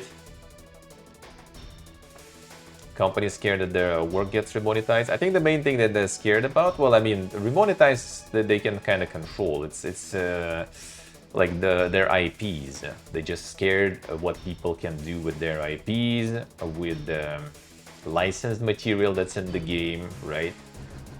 Like they and you know, like all the licenses, what's gonna happen with them later in the future. So they kind of like scared about that. There is like what's the name? The Disney MMO, the ancient one. There was one, at least. I mean, it kind of is still.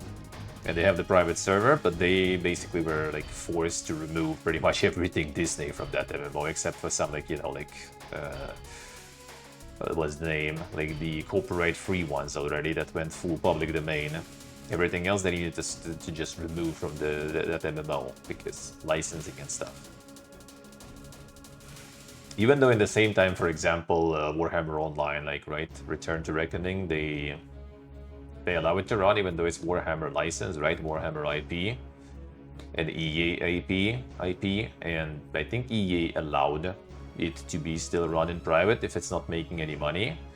I don't know, like, what about, like, Games Workshop, like, is like EA got some sort of like mega license that allows, or Games Workshop also permitted them for them, I'm not sure, but they did allow that. So like monetization is pretty easy to kind of like, you know, kind of cut. They already have like all these like, you know, like a whole bunch of lawyers fighting everything, fighting all the pirates and stuff. So like, you know, if like someone starts like trying to monetize sort of like live service or MMO, they can cut it like in no time and even like farm some money from that for themselves. So I don't think they're afraid of that, but they do be afraid of like, you know, like kind of like getting some bad rep attached to their like IP or something. Like not even re-releasing and stuff. It's more kind of about, you know, like who controls, who like works with like and does things with the IP that they have. Like Bethesda doesn't care, but Bethesda like shits on their own IPs themselves. Like they don't need help. They already like shut all over the Fallout and everything, so they can I guess they allow everything because like if anything, whatever other creators deal with their IPs, it only gets better. I feel so. They don't mind, but I guess some studios are kind of scared of that.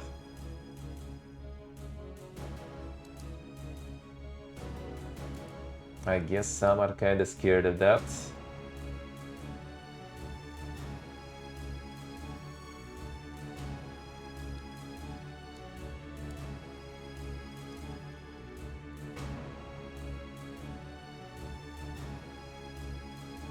Legally shut down every project involving NPCs and still, yeah, they can, but I guess that's because that's also expensive. Like every lawsuit is a bunch of money anyway, the lawyers and stuff. Because like cease and desist and everything too, but I guess they're just too lazy. That's it, pretty much. I think too lazy and don't want to waste anything on that. They can even earn money technically with those lawsuits, making people bankrupt and stuff. But I guess that's too much effort rather to not even deal with that. Anti-porn group who tried to ban GTA 5 claim credit for Steam's sex game crackdown. Australian org collective shout declared victory after Valve policy change. So these guys basically got a whole bunch of like payment operators to start cracking down on all, like I wouldn't even like say necessarily porn, just everything that is not safe for work, I guess, more or less. Which is ridiculous, like amount of pool the payment operators have. Like each in general removed everything, I think, and even from the people's libraries apparently too. I don't know if there was an update on that. A bunch Visa and MasterCard. Well, I mean, that's it. Who else we have there? What else do you have even? So yeah, a bunch. And Fear and Hunger got nuked. Let's see. I get why they care. I think it's basically just like a bunch of Pipiega corpus there, sitting there, who just kind of like, got like some basically like religious or whatever activists, Pipiegas, starting to just like pound them with a bunch of letters and stuff. And they were just like, why do we, even bother dealing with that? Like, let's just remove all this, like, remove everything remotely controversial so we don't get like any risks, Like, go full risk averse mode. We don't know what this game is all about. There's some shit for kids buying games. Why do we have porn games? Like, kids don't buy porn games, they're not allowed, so let's remove porn games and stuff. That's it.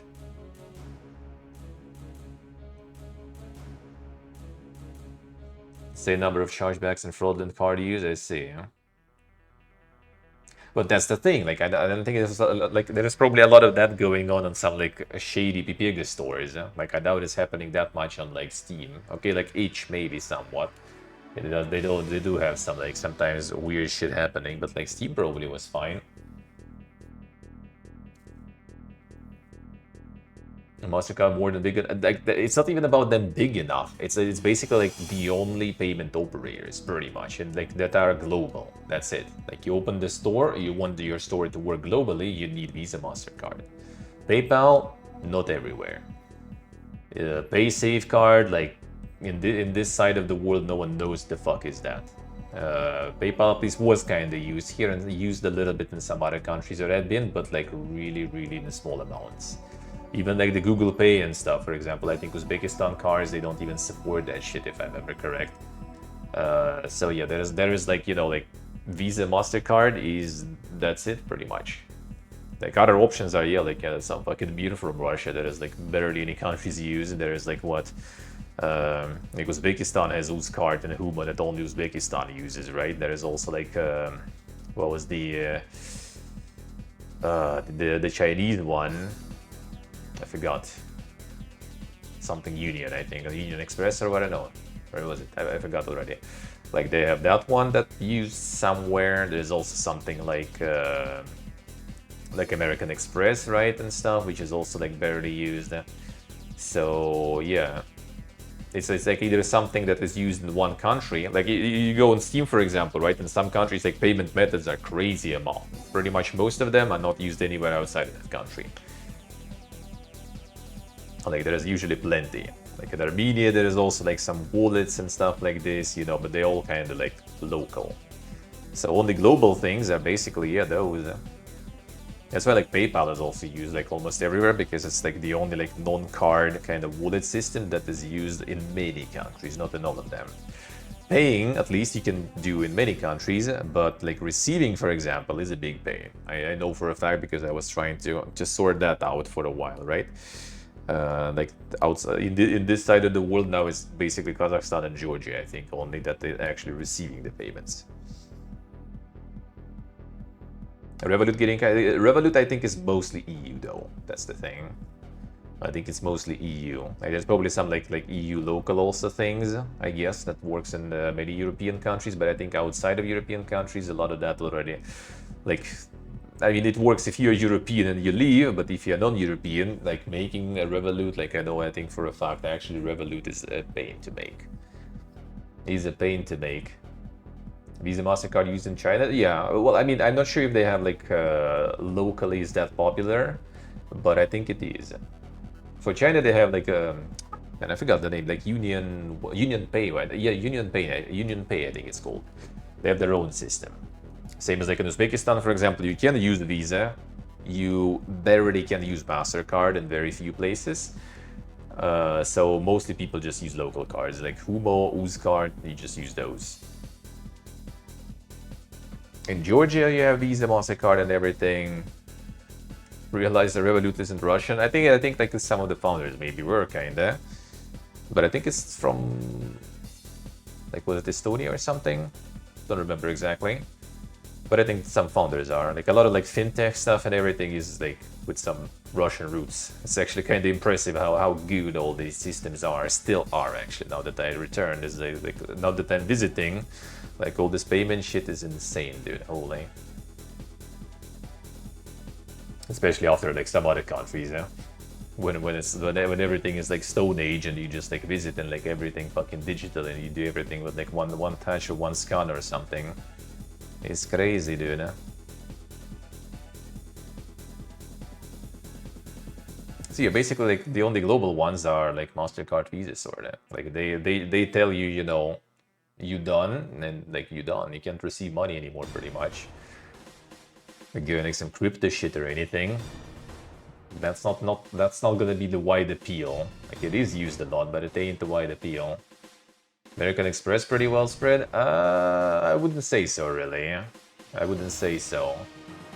In the few countries, maybe like in Western world, maybe. Like I actually have even American Express from Georgian Bank. That shit doesn't work anywhere, even in Georgia. Like in some stores I could pay with it, and that's pretty much it. Even like in fucking McDonald's, American company, right? I went in Tbilisi and I couldn't pay with that stuff. Like their terminal doesn't take American Express. I needed to pull another card to pay.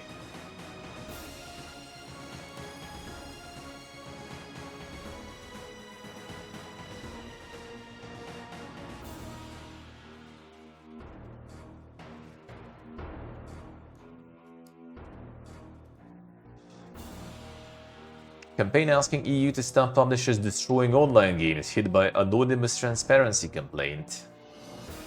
That's done. Already sabotaging. Visa stuff and UK EU porn browsing ban. I think it's actually basically like the Visa, MasterCard and stuff. They kind of like trying to kind of like, you know, thread the needle there. They trying to kind of go carefully with that, with all these like browsing bans, limitations. They just kind of trying to like, you know, like go more strict on that kind of content too. So in general, like in the US also now it's like a little more kind of like, you know, conservative, strict and everything about different themes and topics, right? So they kind of just like trying to move away from anything that is like, you know, a little bit risky even. I do kind of hope it gonna be sort of, you know, like just prompting someone to start some other like payment systems and stuff like that. That would be good, but it will be really hard because getting regulations in all the countries is super hard. Hey, Korea, hello. Well, I mean, Revolut was like Russian founders there and stuff, right? But it wasn't, I think, technically Russian at all. It was started by Russians, yeah, but like it's not. Like if you're Russian, for example, you can't even get revenue. If you don't have like right of abode or something in Europe, you can't even get that shit. And if you had it, it's banned for you anyway. So like yeah, maybe it's found by Russians, but it doesn't mean like things that's found and started by Russians doesn't mean that you know they all kind of like still there. I can't really attach that anymore.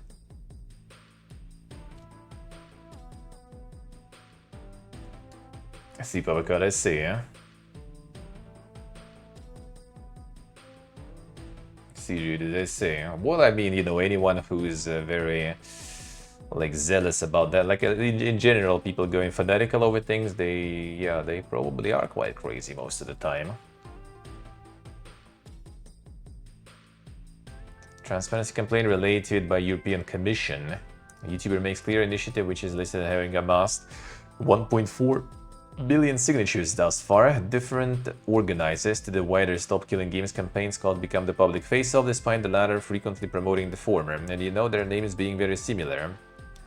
Complaint document that's called linked in the video description accuses the Established Run Video Games Initiative of violating the rules. For such calls on the European Commission to consider introducing new laws in two ways. Alleges that the initiative's organizers provided a false no-funding declaration by leaving the sources of funding section of its listing on the EU site blank, and that there has been systematic concealment of major contributions to the campaign. Let's see. Complaint argues that since professional time investment constitutes quantifiable in-kind contribution under transparency regulations, Scott's involvement is equal to professional contributions. It values it being worth 63,147,000 euro. Man, now this is just like, you know, pulling shit out of your ass, dude. It's like if you have like a charity or something, right? Go in and there is like some content creator who's doing fundraiser for charity, you can technically say that. That is not exactly now completely, you know, free charity because the content creator's time costs that much. So, you know, that's a contribution. Now, that's a contribution, you know, monetary contribution to the campaign. Sorta. No, each in general, I think, is not really like faring like that crazy well. They have like they have like their own corner, really. Like the big part of each is pretty much kind of like game jams, you know, like all the demos and stuff. Like, I'm not sure actually how much how good they fare in terms of monetary, like, you know, like the profits and everything. I'll go a little faster because I don't have much time. Space Marine 2 publishers reveal Hellraiser Revival, a single-player horror with Duke Bradley returning as Pinhead. There it is, dude. The classic horror. Steve doesn't know what Hellraiser is, man. So we're reaching these times. Can't say I'm like a super expert, and maybe I even watched back in the day when I was a kid, but yeah, at least I know the name. That I kind of know. But we're getting the generational shoots.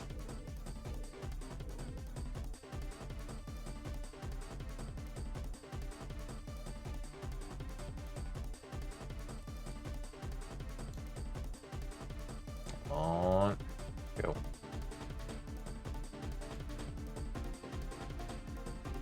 Only twice as old as you, I see.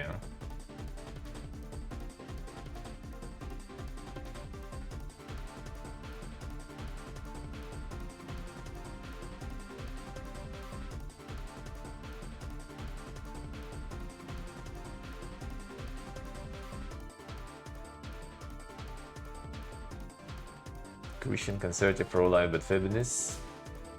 Well, I mean that's the thing. Like that's kind of like the weird part of like, you know, trying to like put the labels on everything. You know, like they just have like their own set of kind of beliefs and everything. So yeah, the terms are not set in stone. That's it.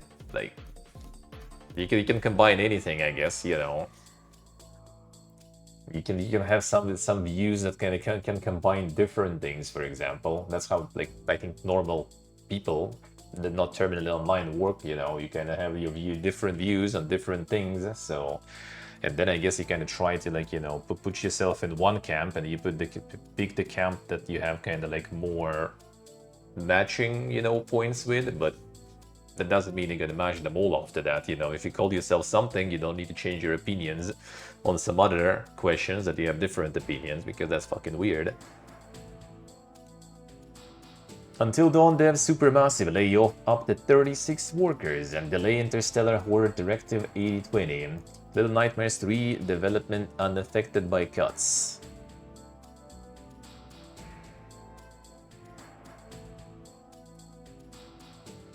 CCOSC. Clive Barker always also working on the game. To be honest, like the Undying at least wasn't exactly that much of a horror. That was just like kind of like a boomer shooter sort of, you know, with a little bit of like, it wasn't even like jump scares. I think it was just kind of like boomer shooter. Then I wouldn't even really call it that much of a horror there.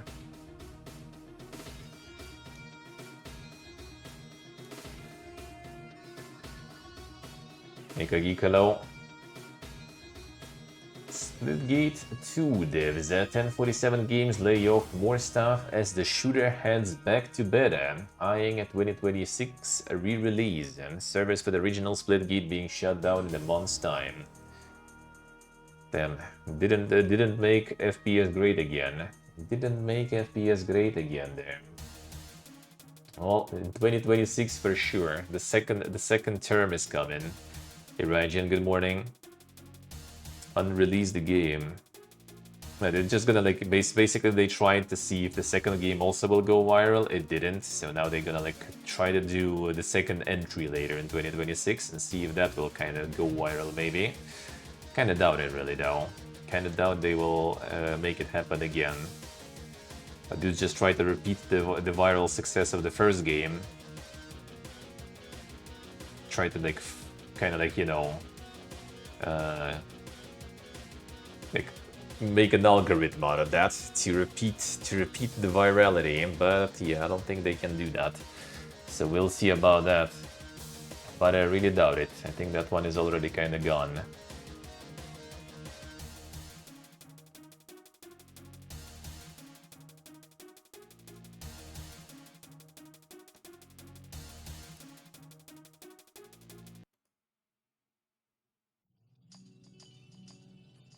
And they got like 100 million funding there, I see, yeah. Too much for the game like that. The first game did explode super hard in terms of like popularity, but it was really short though. Like they farmed hard, but not for long. So I guess the strategy was like, well, yeah, if we can do the long term, let's just make the second game real quick and try to farm those quick but massive numbers again. Didn't work. ZeniMax staff discuss Microsoft's inhumane mass layoffs and how the future looks for the carcass of workers that remains. It's an acute traumatic event that needs to be treated like that. Behind the scenes, Elder Scrolls Online studio. Yeah, announced the MMO cancelled, all that stuff. Plain horrifying picture of the day that saw Microsoft jettison all of those people and projects. They claim staff were removed from company communications such as Slack and email before human resources had even made contact to inform them whether they'd been let go. With so sad seeing people so distraught and confused and not knowing if they would have a job by the end of the day, or even if the layoffs were done by the end of the day. Sent current ZeniMax worker and ZeniMax Workers United CWA union member Paige Branson.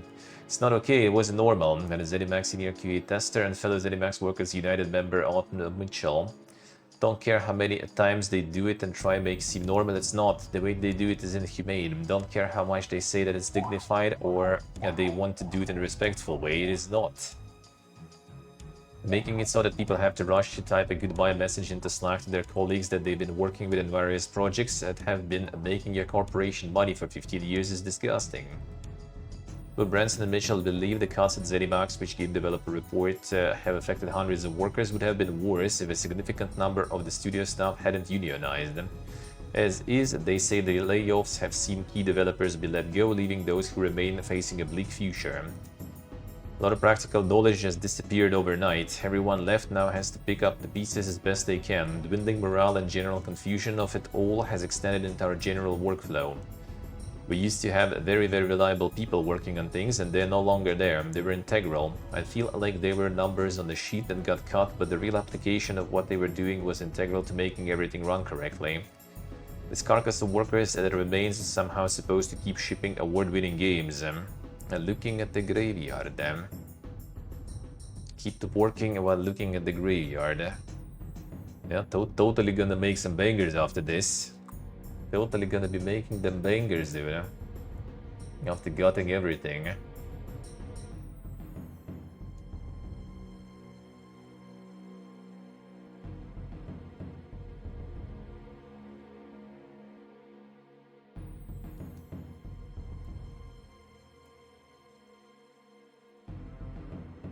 Hey, Corsadelo, how we doing?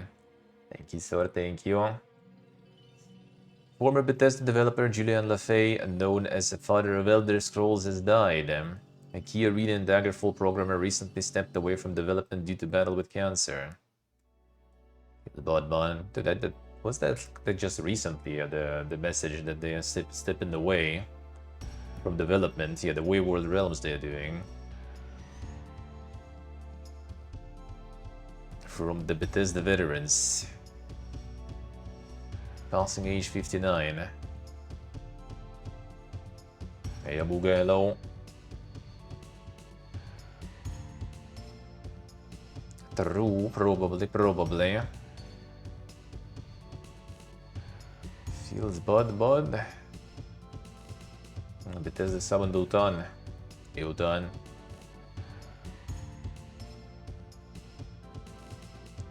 Programmer in Bethesda in 1987. Insane.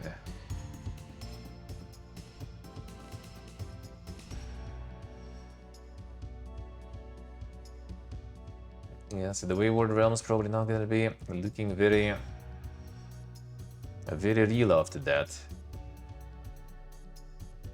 Passing age 59. Dude, fuck the cancer.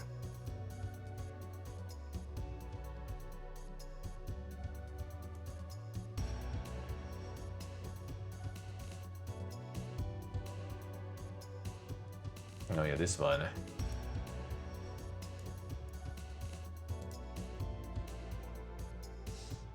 Microsoft a U-turn on charging $80 for the Outer Worlds 2 and other Xbox games. Cue memes and pre-order refunds.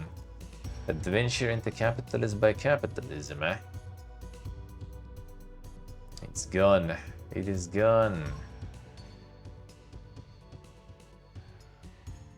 Back to discount. Laid off enough people so that it's not necessary.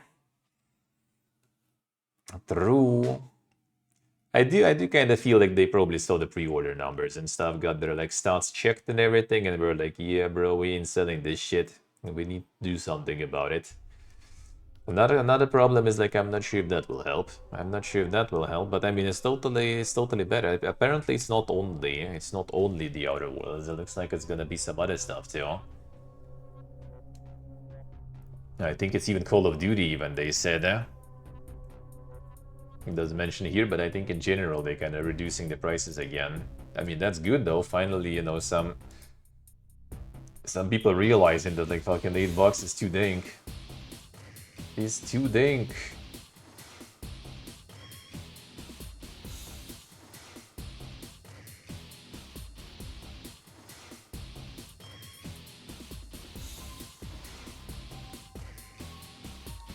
That is, huh?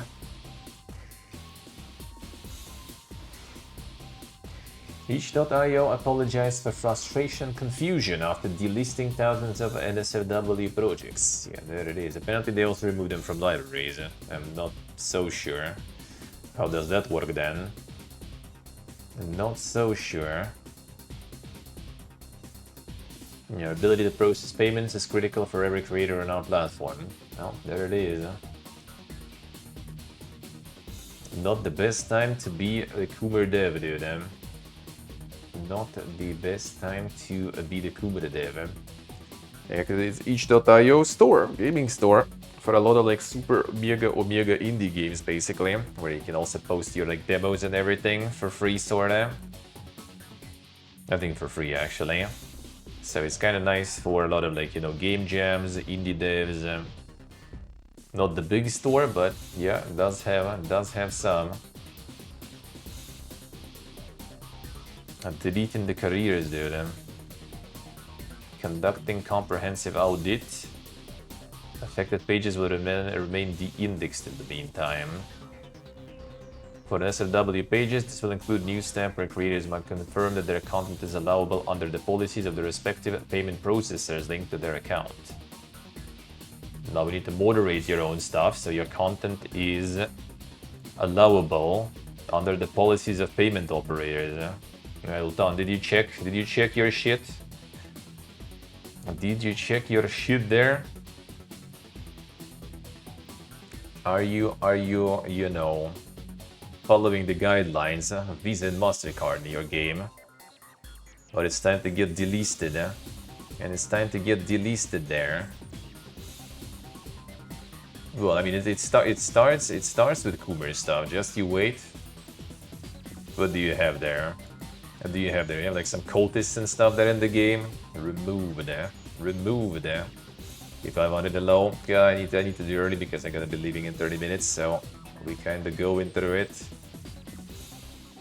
Oh. Commit culinary crimes in management seemed the diner at the end of the galaxy. I didn't play that in one of the next bits actually. It's been a while.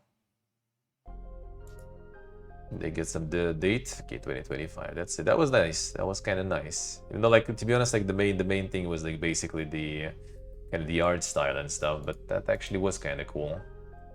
That was kind of cool. Thank you, 500. Thank you.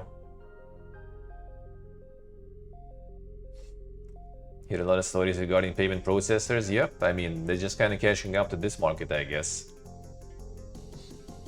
Zero intellectual property checks either. I see. Yeah.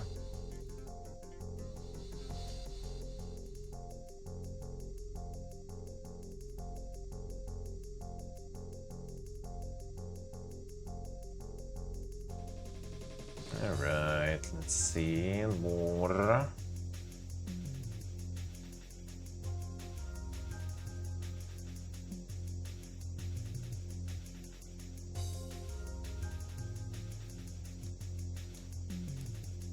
Battlefield 6 finally been revealed. A firmly anti-helicopter trailer and no release date. Okay, no release date. We sleep. We sleep then. And just similar, basically like a simulator where you get where you run a diner, but it also has like some different like events happening. You have different like races of like employees and stuff, you know. So it's kind of like management sim, but with a bit of like kind of like this like dank, you know, sci-fi layer to it. It was kind of nice. Demo was kind of nice. It wasn't much in the demo, but could be interesting. Could be interesting.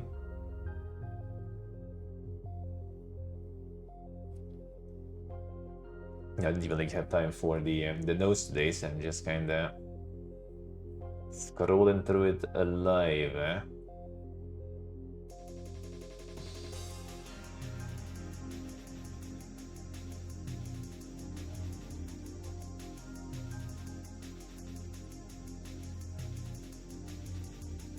Scrolling and picking stuff alive.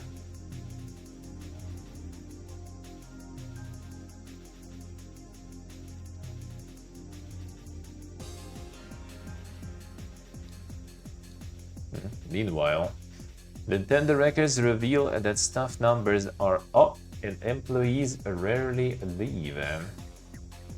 The average term of service for Nintendo Japan employees is 14.4 years. So you want a stable game dev job, it's time to move to Japan, looks like. Weeb's winning again. Weeb's winning again.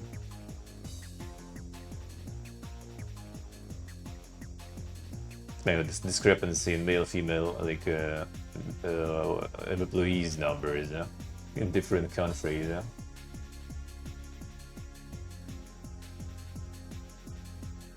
Quite hard to leave jobs in Japan, I see.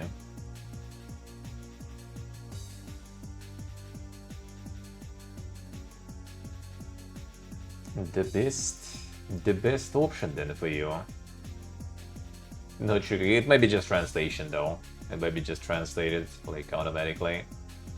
Already Steve, enjoy breakfast. We're not already gonna see you today. I'll be leaving in 30 minutes. Enjoy.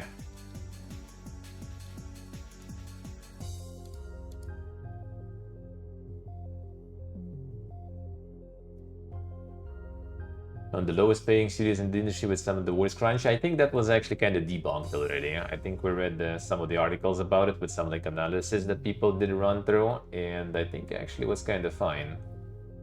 I think actually it wasn't as bad as people made it seem. Not to mention that they increased the salaries already since then multiple times. 2 times I think since Elden Ring they already increased the salaries.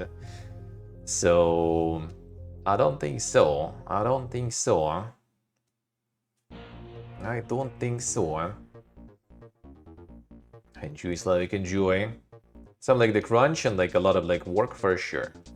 Lowest paying, not so sure. It might also be like the case of, you know, kind of like the low pay, but like you need to kind of like look at it at the context, you know. You can have like insane pay, for example, in like, I don't know, like some San Francisco or something in the US, right? But you're gonna pay a fuckload of rent, right? You're gonna pay fuckload for like medical stuff and everything, for groceries and all that stuff, right? And then you can have like kind of like small-ish salary somewhere like in Eastern Europe or something, for example, right? But you're gonna have like all stuff insured, you're gonna have all the benefits, you're gonna have like reasonably priced, you know, rent, reasonably priced groceries and stuff, and then like the level of life is kind of like more or less the same.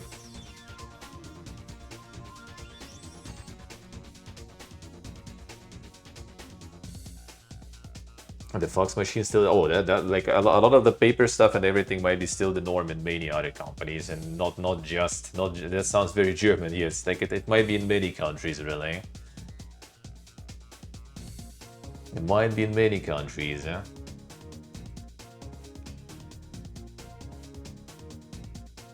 Ready or Not tops 10 million sales as console edition sells 1 million units in less than 4 days. It took about 36 days to reach 1 million units sold on PC. On console, it took about 3.6 days. Well, how did the boycott go then? How did the boycott go? I think means a lot.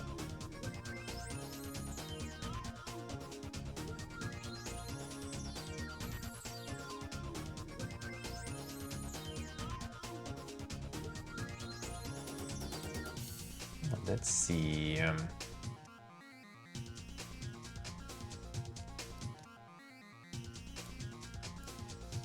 Xbox's Forza Horizon 5 is the top-selling new PS5 game of 2025. Beat out Monster Hunter Wilds for the top spot on PS5. What the fuck, dude? Then that's how you win, you know, the console fight. It's just like, you know, like, sure, have our games, man, no exclusivity, and that shit like sells better than everything else on the platform all of a sudden. That's the way, man, that's the way, and it's not even that good, bro. That's the way. A rematch reaches 5 million players 1 month after launch. Developer Stokelab is continuing to work on fixes and new features for its football game.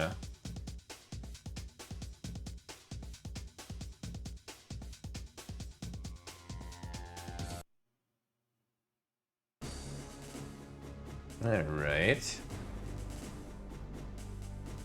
How's the cheater situation, I wonder, in this one? Apparently there are cheaters now already in fucking Dune. What a time to be alive. What a time to be alive. Fox to be used and preferred over email. Fox to be the only option. Well, I mean, that's the thing, like, if everyone is in that thing, then, like, if it's like a, you know, email that you need like some attachments, some files, sure. If it's just the text you need to read, then I mean, I wouldn't really give a shit, honestly. If it's like an email or a fax, if I have it, like, sure, fine, go for it. Like, I dealt with fax before back in the day. It's not that bad. It's not that bad, actually. It actually isn't that bad of a tool, I have to say. Obviously, if you need to kind of like have some data that you need in digital format, then faxing that is not good. if it's just something like, you know, like some message that you just need to read, I mean, why not? They also kind of make sure you're gonna get it, because you need to like pick the number and press the button to receive it, right? So you can at least got it in time. No, Fox like here I think is gone. Like my grandma used to, like she was running a company before and they used Fox, but I think not nowadays. I think it's kind of dead completely. Everything went digital now. Everything went digital already. Amount of odds received, that's the thing. Like, because like my grandma had the company, and they used to, she had a fax in her like own, you know, like apartment, right, for the company, because she was like the CEO, I guess you could say, of that insane company of like 5 people. And yeah, I was just like sitting at the PC at night and everything, just like playing Ragnarok Online back then and stuff. And like at night, you're gonna be getting like as a call, you pick it, all right, another odd going in. Yeah, that was actually crazy.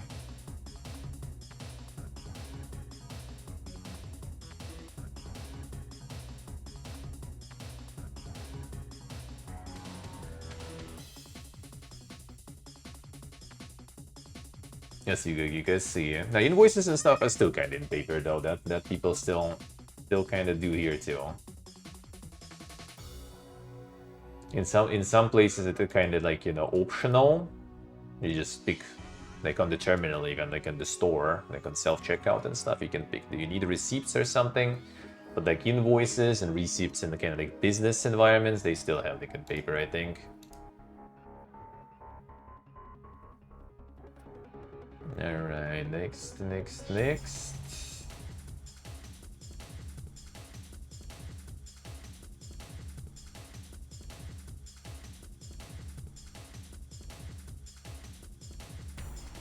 These news we've already seen.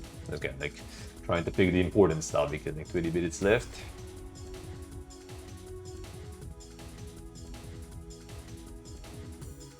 Getting the stuff that is good.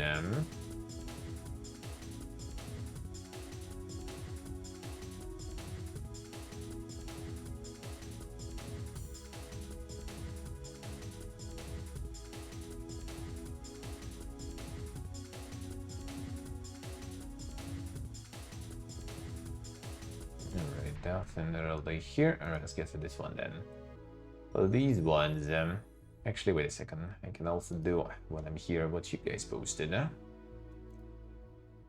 real quick. Oh yeah, there was this one. There was...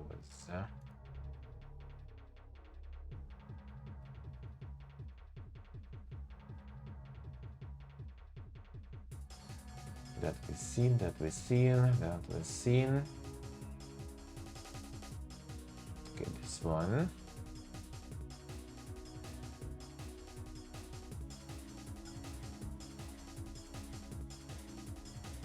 Scroll that far, Harry.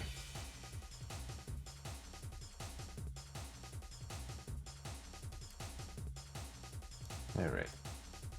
Yeah, some of that here.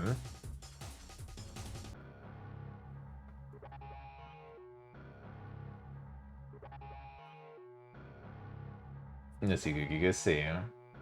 Like my friend was ordering like the kitchen, you know, like the kitchen, like furniture and everything for his apartment, and yeah, he got like, I don't know, like in 2 copies, like 2 stacks of papers basically with everything. So that is still like with the kind of like, you know, the receipt invoice thingy too. And like 1 for like the furniture, 1 stack for like the service of like assembling that all the furniture in place and delivering it. Like 2 like stacks of paper, both also in 2, you know, in 2 copies. Still that, even though you're paying for it with like, you know, like the QR code scan and everything, you still get all that paper with you.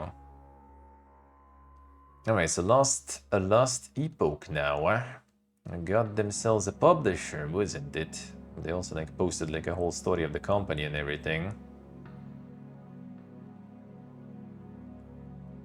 Going ham. Yeah, joining Krafton. There it is. 11th Hour Games joining Krafton, powerhouse behind PUBG.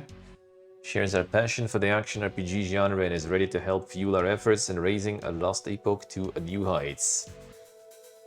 This partnership will have the opportunity and resources to execute on our goal of creating a very best ARPG in the genre. So the Glorious Crafton that just having at the moment this situation, the Subnautica 2 incident going on right now. And these guys will be with them now. Well, I mean, we'll see. We'll see how that will go. Yeah, could be not very good. Could be not very good, I guess. Apparently they also have like 100 people already working there, the studio. It's insane, dude. Like I wouldn't really like say from the from just looking at. I mean, obviously good ARPG, right? Pretty like popular too, but like didn't know they're that big now. Yeah, over 100 amazing people working on the game. So I kind of wonder if it was just the situation, you know, they have like a whole 100 people working on it, and they realizing that the doesn't ends don't meet there, and instead of going for like the layoff route like everyone else, they decided to try to kind of like scramble for some like investments, or maybe they had offers for investments, so they decided to kind of like, well, might as well pick it, right? From Krafton side, I think it's kind of like understandable. They probably have like some analysts sitting there like okay, Path of Exile 2 kind of didn't go like that crazy, people not happy about it, going to the first game again. Diablo is just like basically like just the graphical user interface for the shop that sells you like $100 fucking microtransactions pretty much. And other than that, like ARPG market is kind of empty, and these guys already own it. These guys are already popular. These guys got a lot of like good faith, from community, so might be a good investment. And looks like they did, yeah. I guess still kind of better than layoffs though, for people involved. Will it be better for the game? I guess we'll see. I guess we'll see. Except in Path of Exile 2, well, kind of nothing. I guess that's the thing. Like everyone's just back playing Path of Exile 1 pretty much. Basically, like a lot of people didn't kind of like how it plays. Plus, it's still kind of like in early access development, so everyone just kind of pieced back out, I guess, back to first.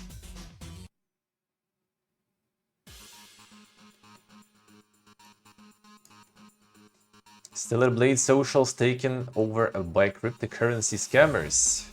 Damn son. Yank their Twitter. Boys, buy the Cobra token. Pog. Pump it to the moon. Yeah,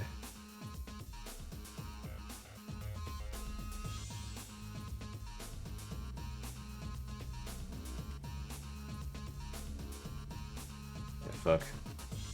Cyberpunk 2077 announces its next game crossover, Arena Breakout Infinite. This is a fucking VR, like from China, wasn't it?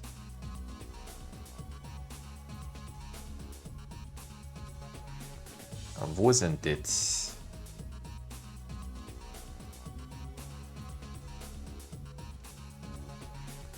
I thought that was the one.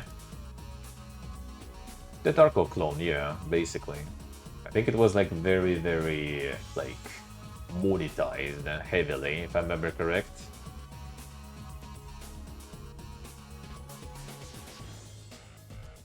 More.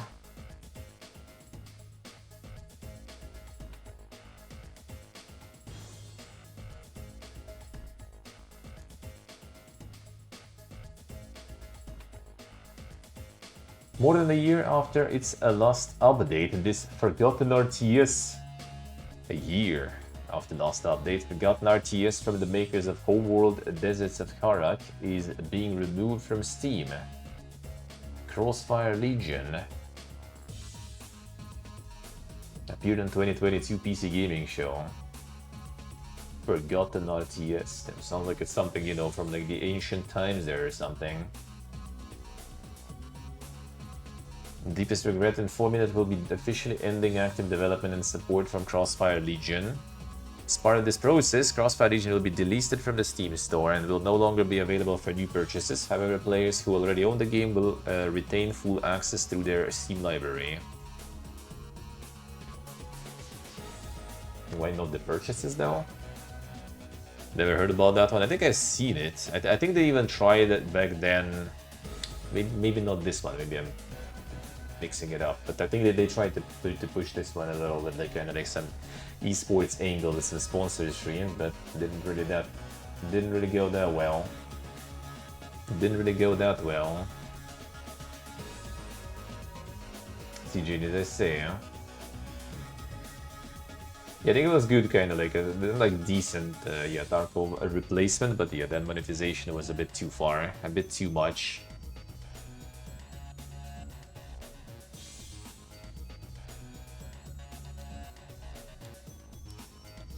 Shadow the Colossus director says we don't need new game mechanics every time.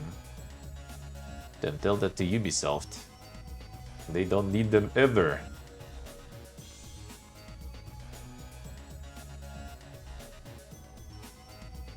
Translated interview. Fumito Ueda was interviewed along with Keita Takahashi, director of the classic Katamari games. Takahashi is directing to a T, a narratively driven puzzler. Developer has explained to Ueda about to a T nature, and I don't have that many special mechanics. Ueda thought it was good at the time, but clarified during interview. I don't really remember why I said yes at that time, but I think it was probably because I thought that the age of mechanics was no longer the case. Many top AAA titles essentially regurgitating their content and offering incremental improvements on previous systems. The other things, I don't think we are in the era where we have to offer new devices and new game mechanics every time.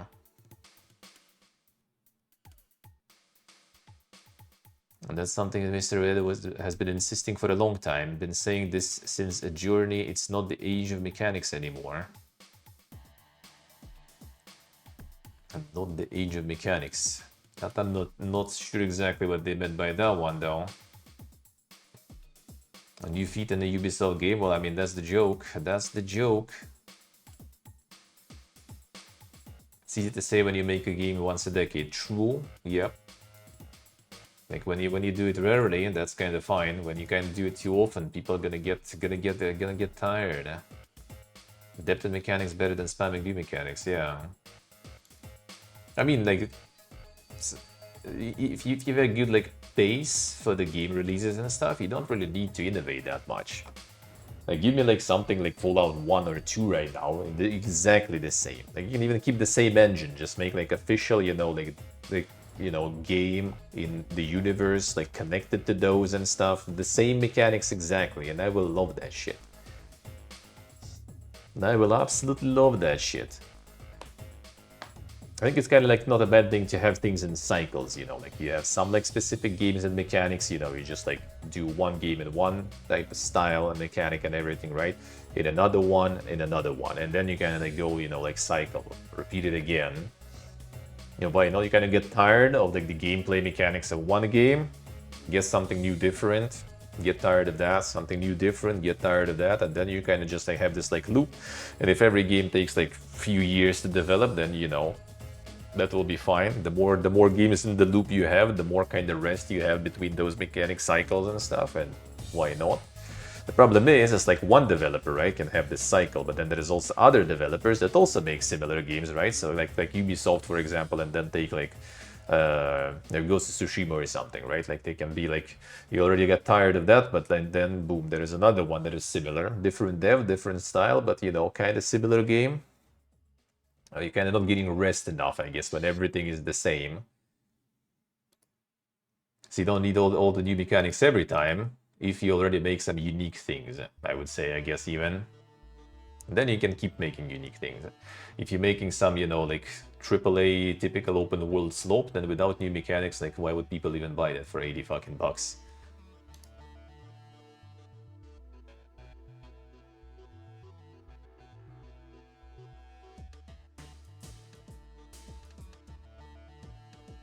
Alright, let's see.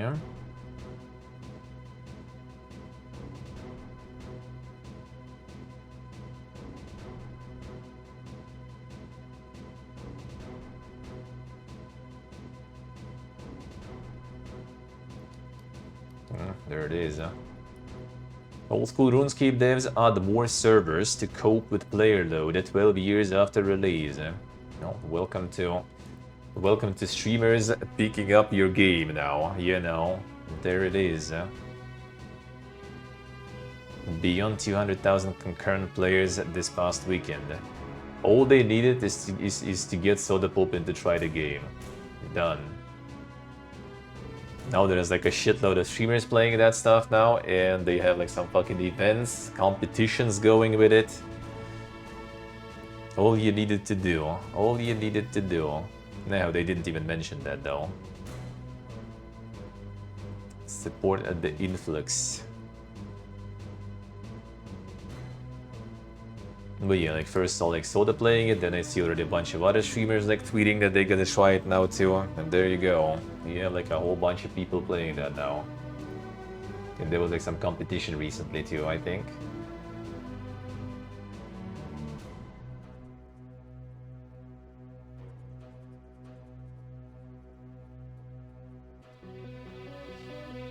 Alright, next.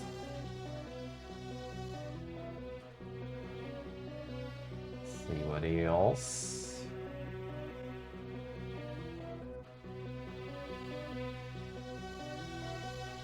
I'll be prepared for this one, but yeah, the times today is limited. And be like a day off really, even with everything, but nope. We can at least catch up with some stuff. We gotta catch up at least with the most important things today.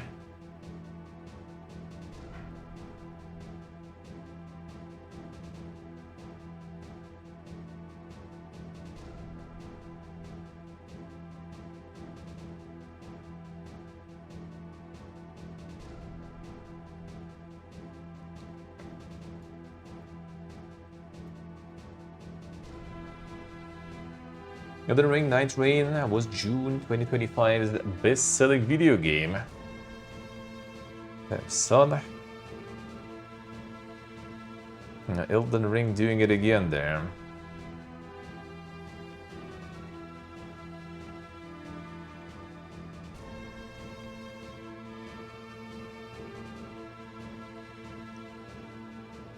Stellar Blade, 185th in May, made the move thanks to PC release. God, that doesn't say how far the move was there, no. Oh, there we go. There we go. That's Strudden. Stellar Blade moved to 5. Alright, I see. I see.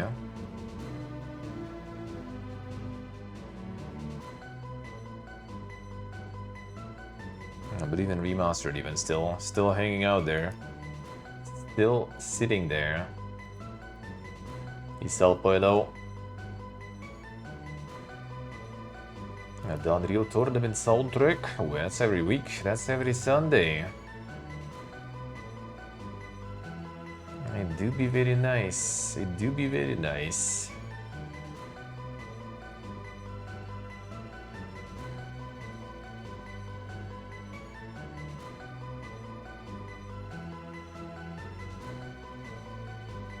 Alright.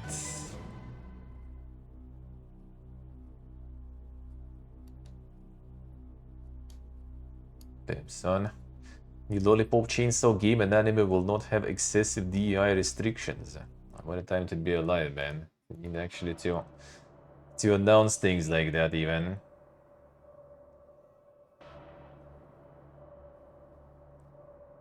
And the statement posted. Close attention to fan feedback. Originally even a good game. It was kind of meme stuff. Like, my friend played that member on Xbox and on the summer house. I was watching him playing it. Just the meme shit. That's just the meme stuff. Well, I mean, it's Grasshopper manufacturers, so like a lot of their games are like either meme or like obscure things. Like they weren't really that crazy good in terms of gameplay and everything, but they kind of interesting, I guess. Not even touching like the Coomer shit. As with the original, new title aims to recreate a world rich in dark humor. Development process will prioritize staying true to the distinctive tone and spirit of the original work without imposing excessive creative restrictions in the name of DEI. Damn, son. Noipov Chainsaw wasn't controversial, but it was pushing the boundaries a little back in 2012. Achievement to be unlocked for successfully looking up the protagonist's skirt. Dude. Boundaries, man. Kick. Did it in near easily. No problems there. Way later. Pushing the boundaries. It wasn't even like that crazy, like super Coomer mode, to be honest, outside of like the mini skirt. Like I think some other games were pushing it way harder.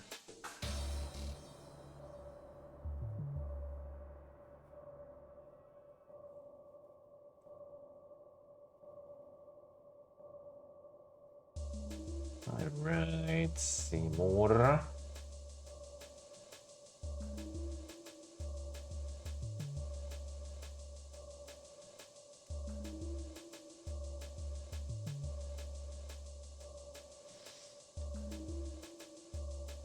Dude, like, they're just like farming here, like the search engines with all the Battlefield 6 news, dude. Oh yeah, that one. So that.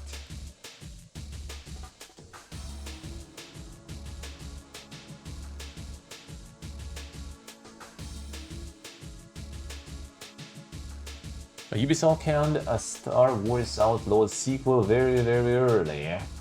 What a twist, dude. About the twist. Recently cancelled Star Wars Outlaws 2 because that was planned and in the works. It didn't enter production. As far as I know, it wasn't set in stone. Yep, totally not surprised with that one. Not surprised with that one.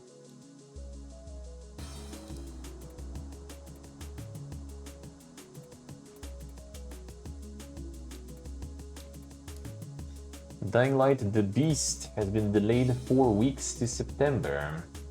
September 19th now. No, this is like 4 weeks delays, not, you know, like the years of delays or months of delays.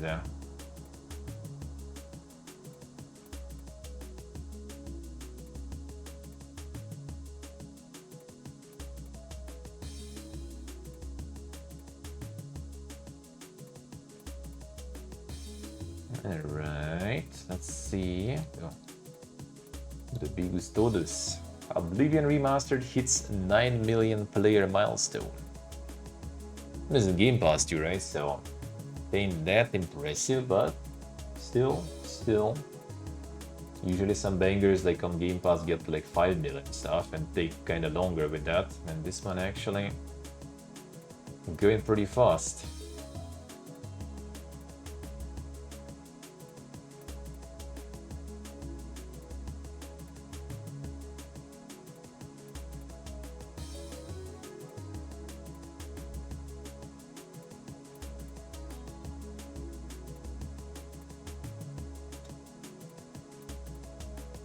Another one. Didn't they just close one recently? New Friday 13th game in the works, it is revealed. A new sequel movie, a new sequel game are at the top of our list. Most of our energy going right now. In position to deliver on that. I'm not officially announcing anything with our partners today. Both are coming, both in the works, and they're both coming. Monka is another one.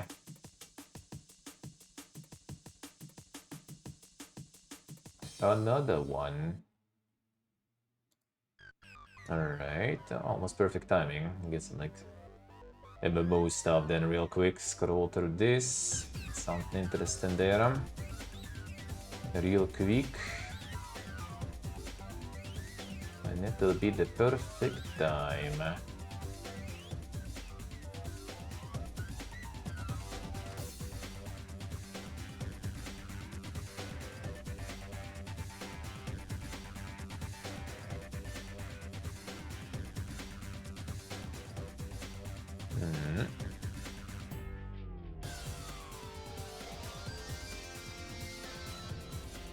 Anything interesting here?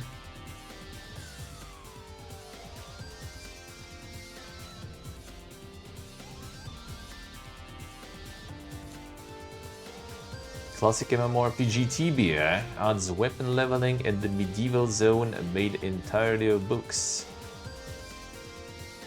Now they started to pump, they have new class and stuff, now started pumping more updates going. They like see that, you know, people actually enjoying the Tibia likes, and there is still some demand in the games like that. Now, chat arrived.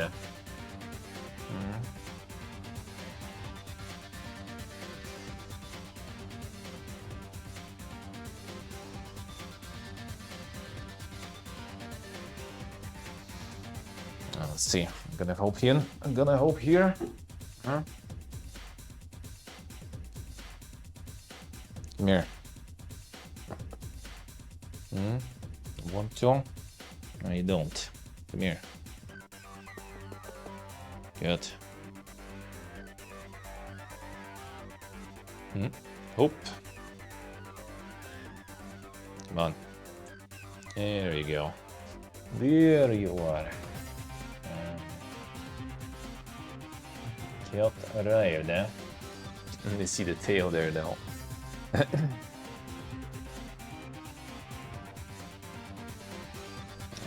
it over there. There you are.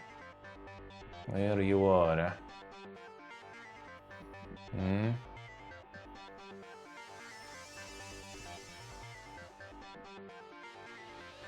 Done sleeping. Tired of sleeping there already, huh?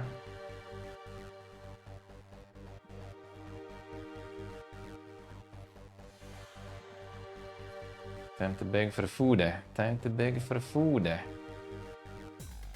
Actually still have some. Don't need to beg for more. Don't need to beg for more. Enough. I'm gonna sit alone today until evening. I'm gonna leave.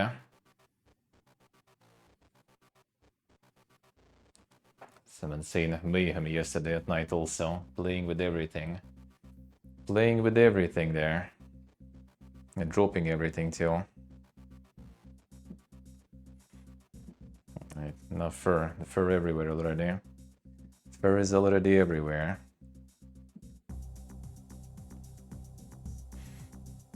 Owns the stream now. Oh, there we go. Bro, don't fall there. Especially with the laptop or something. That will be not very good. There we go. There we go. The demonic eyes there, yeah. The eyes are also orange. The eyes are also orange there. The full orange mode. Full orange mode.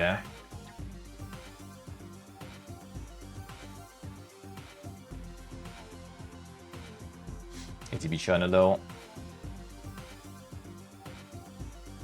Cat can stream till 3 PM, yeah. But it's, I mean, it's my like kind of home shores. These are already full of fur, so that is fine. Can't really clean that. That's why I was thinking about like putting my stuff that I gotta go to friends today with in. And good thing I didn't. Because yeah, that will be already covered. I just put it in like in the wardrobe. I'm gonna put everything in wardrobe. Well, yeah, that's pretty much kind of it. All the important stuff, at least for sure. I think more or less. I'll mark this as read. I'm good. And this too. The rest I'm gonna check on the next Sunday already. Alright, so yeah, that this time, as I said, at noon CEST, I will need to peace out. Camera. Oh, there we go. A little higher at least. So yeah, I'm gonna go to a barbecue with friends today. And yeah, tomorrow we're back. Tomorrow gonna be everything will be regular. Just have some barbecue with friends today, basically. So I just didn't want to take a day off completely and skip the news. So I just took a bit of a shorter today, a bit of a shorter one today. And just gonna go to Muffins. Just gonna go to Muffins now. Gonna gather all the barbecue that I need to sort out that I marinated.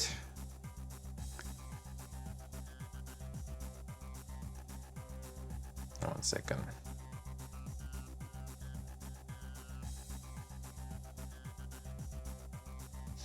Alright, so you're gonna just get everything ready. Then we go meet with one of the friends, go to get some draft beer. And then we go to my friend's garage, where we're gonna be barbecuing next to the garage, I guess.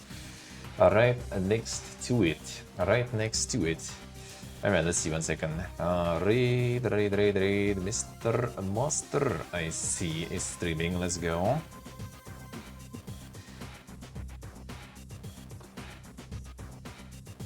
Boom.